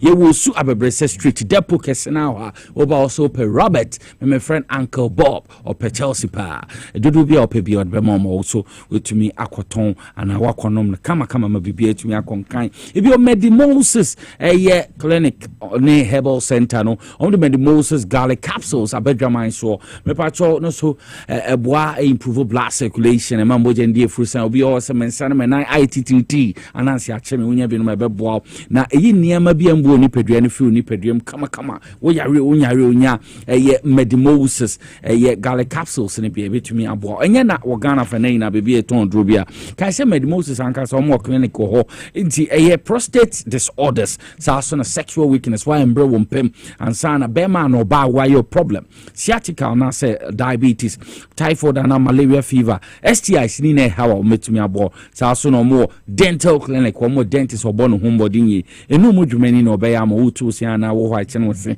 mo peso ye bia no obeya mo kama hwo mo chi akwan wo Adenta Barrio opposite the police station so na AES building inside Ghana Highways Authority yard wo Accra Ministries here Ajay Kojo opposite school for the deaf omo kumase ahema kokoben santase wo boaso kwan so no so obehunu 0244068447 no ni omo ndi enkomo Epacho weekendi bombode na for dofo monfo maninchi mo Safari Valley Eco Resort will be PM or no kupim ho weni beji ye papa or district mountains here no mo na udru wa mwa one time for we new home mutito kozu ni ado be hu zebras antelopes maras mwa be brain ankasa no be hu Safari Valley Eco Resort so na me pacho be bre baby a wo beda na wo baby obetumi ada ho induane obedi wo kwa omo canal sua wotumi de canon siso na wonam so sa na wo hwe waterfalls bi o from pa na omo electric vehicles bi a wotinema na no nam Eco Valley munusa weni beje nti me pacho be change your environment one odofo ne ebia why wedding bi person kan ne moon bi ana se mokoye parties bi gathering bi ne adea mumfo mani nchi mo Safari Valley Eco Resort we di beji papa for reservation 0596914349 na bibia into me enkonkan power specialist herbal hospital no medru so Dr. Akosi Edu ya mi chechiao ene bre won promote say ye chia papa yi o say ya friend hepatitis B, C, D, and E. You know, we need to power specialist herbal hospital. Or make me about fatty liver, sciatica, prostate, and son will be one and son and 9 able pain. Also, I am crew, compo and a fibroid. A man monkwe, known to me warm. Kumasa branch no for Yawson Lake, Bosom Tree Road opposite a Jess Brofilling Station. Sasso na crab branch no Kwabenya Pukwasi, ACP Road. Takrade de Miami, the Manager Estate, adjacent and AGMA Primary. No sube who more 0244 54442 and 0200 383831 na BBN to ben konkan sa me patch of Victory Garlic mixture unye bi no me apebe no bi ho a na komo bon pre abnormal unye bi no me bebo so na wonsa ne wonan aye titriti wan so sa nansi achi wo unim bi bebo bi ane ni so kusu no so unye Victory Garlic mixture bi bebo improve blood circulation ye papa nti bi o bi a utie mi a Victory Garlic mission dre enye na Ghana ha be eto adro bia o kan she can walk about na for 0201293280 and 0242545633 na bibia into me enko enkan esa Emfanchi akesema afuache wo ahafo goso grusi fo hena wo ahafo goso for matesa ade atomani Thursday ya me adoma yinya ne ntiese na nakwasi bosompra ne 1 week no mobedi wo goso enti yechichi am papa na nanoma ankonwa eni obi owo goso ya mamu ina ya ne mu na esu eno no na de aye ni pa me matena ho be 3 years enti menim goso ye pa ti ene mu na yesu yete yimpa so enti nyamenka mo mombrebe my baby jam nana kwame also wo go so nana kwame hair cutting salon ye chichi wo kukum kwan so anti nti akese nkomo papa anti ya mo se mo hwe anti ya wo day market wo osuha anti ya choba ho ye chichi Aisha ni wadwuma afoni na yedidi se mo ho ye papa ma membra studios biem na menko Alhaji Mohammed Nasiru Alhaji yenhwe NIV says ya de sana e beka no National Intelligence Bureau omo invite nipa bebre ye hu National Service Scandal ye kosi ye invite on Hinijan wako yete Professor Meya Kumfi ono so akọ procurement ono no hwe no ye chairman na says ya so invite Joe Gatti former Esikado Keten MP Sanso no a minister in charge of railways says Oma Trunsa Afred 2 million Skytree yentiwe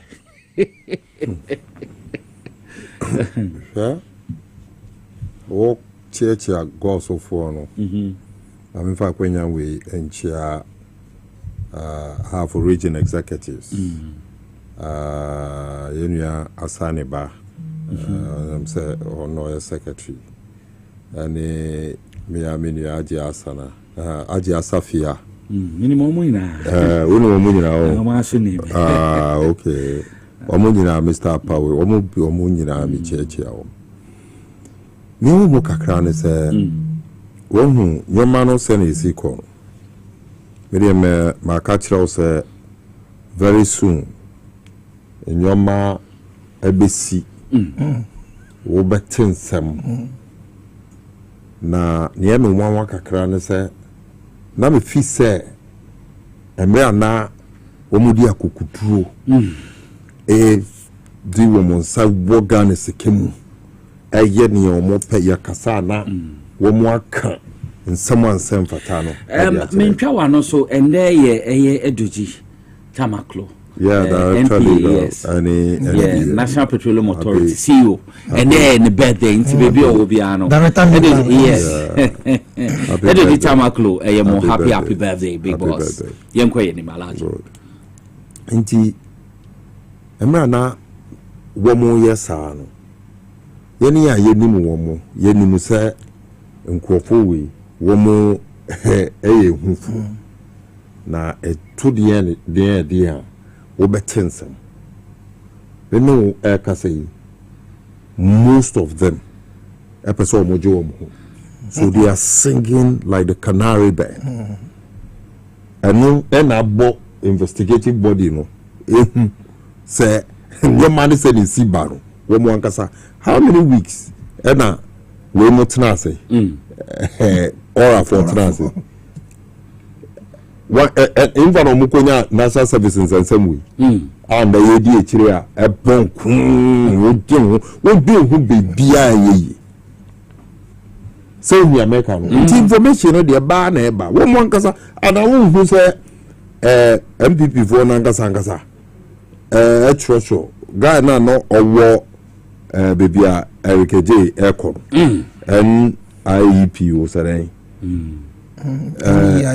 cancer something cancer I don't know my friend no MPP abreso guy no wo yes in cancer something one coffin cancer me was a wabetro the Facebook page so say one more information come one more hwani I mean clearly you can't tell say we hufu yenimu and I did be me cousin before why lucky power I swear to God for some cancer yes why lucky power because you be no send you nya akwenya say you need mo badilia within the next 15 days baby sikana half beba sikan we be omo dey continue na half beba say we America na nia ye kan say what need the akoso bebre ye hwehwemu adokre ko ekire ya tete nsemo efa even no less a person than the attorney general wash papers or shredded papers every papers from the office in the account former attorney general go for that all in an attempt to conceal the crime. But in Nano, every day, because crime, you know, money nipa any day. Some conform also, I started air casa.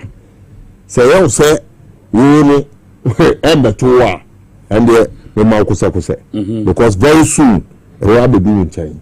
Yent means now, my and ye trimma, Bonnie, senior MP4, I owe my Ghana. MP4, I do my Ghana go back to 30 years. Because Wokaya, a Mrana Yeka debt restructuring in Yeka in the 80s. Hey, Obete, your Palm Scat, your national reorganization in the Yeka Obete said, Dimudi, Musika Bank. And a directive bar say 55 CDB, that Yensa Sanona, Tesomino, Sikabin system, no money near Kekaho. Why money jump a tree at this our problem way by? And you still the MPP remnant. Go back to history. The only opportunity of moving the PP party through Buzia. I don't know what. Sanity. Buzia and Omampini and Ado Danko Akufo-Addo first in the history of the Republic of Ghana. Before I ever two more by me. No, maybe 2.5 or 3 years. Before I get 2 or more by me, no more at your salary advance for the years no maybe your presidency. Inti their nature, their character, into the former president always they be okay and say, Nkofu we men down, you know, we say we about the no more by baby papa be. The wonderful opportunity former president Kufuor got. Anka MPP4 dream of my Ghana home, senior NDC, your dream of my Ghana one, Uncle my Ghana anti senior T. The same attitude. And then, and Kufuor Omotama is Isifu, Aseku, Ebekatre, and say, I will Aseku, Ebekatre, and say, Sikani, the good boot to me. And yet, Sabra of Kifuan Casa Bien, wow, I can't say the Scaraba, wow, so it is their attitude, it is where Musano Mutuye Bibia woman to Mrs. And Nippo to say, Diano, the Japan Casa, a Jubilee House. Okohuna na kwa Jews $1,000. And they say, come on, say, come on. When the crime no more committee deep, I'm very clear. A do of only class investigation. I don't know about any evidence now to prosecute the person and get to the person. And when we answer the wonderful now we be to me defending when we are defending one, then he will face the rigors of the law. But near make a mechanical see children say, Yeba Kai when you are no be. Them down for no be at the appointment. The best remo. It took Monkai, Bibi Biara more. It took the struggle, the sweat and blood of many because what beside Mrs. Sia, when you are the Kumasi 7, when we during election in 2020 election. Yes. One more election, we will show woman party for so more campaign. 1 year, one more benya accident. 1 year, one more yabu. Video be the same tema. Correct. Yeah, that is. Yeah, campaign. I remember. Zembo campaign. Yeah. Yabu muja nini yake kamu. Tema heyao. Inti se wunso wanya wadum among the lots. Jodamani Muhammad twins after one day with the entire of the twins after. Don't disappoint Jodamani Muhammad. So don't disappoint the youth of this country. Now, young share send your bear dachibi. The Becca say NDC party, and any party papa will be up a dom. Now, just say yetumi the harassment, the thievery and crime of the MPP as a political party, yet to be Eddie. Okay, Laura Brown, Kakrebi on NIB. NIB.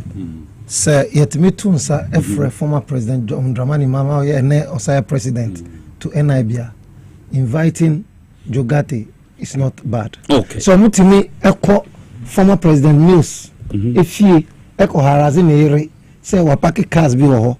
If His Excellency, the late Jerry John Rollins, NIB, me inviting CID headquarters omuntimi inviting her, then I don't see why former ministers of state, former chairman of boards senior yentimi invite you. They have been invited. Second for that is Wadani fugitive. As is all Johnny. Or Warenzo Wajane. Anybody at all can be invited. If former president could be invited, then who are you that you cannot be invited? And for me, you know, $2 million SkyTrain in Unia this can hear PPA, Nyama Kosu National Service, ghost names. About say they are using the Ghana card to fight ghost names. It is during Omutenya Krana ghost names crying increasing more. Next year say Nyama Bebre I was say yet to us here. Who can say 100,000 be obidi equal Christmas tree be airport. Paul Ochri Adum. Paul Adum Ochri. Sakwano. Always damning people. And also obey answer. There are more people, more issues. And no many can say match every ohona ebe bibi niama so. Wow, utuma katadia so. Ora kromaji over 1,400 and something meba be bieso. Now mami kan be injure. 60 billion Ghana cedis now. Every Ghana Bank of Ghana ayehui. I say Dr. Addison, what answer? We don't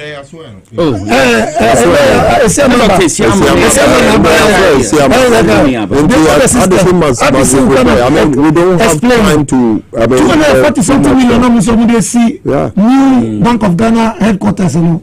They will come and explain how the money is used. 58 million Ghana cedis now there to Amanabia in the name of Cathedral. Don't forget to Ken Vorata. They will come and explain. He's a fugitive.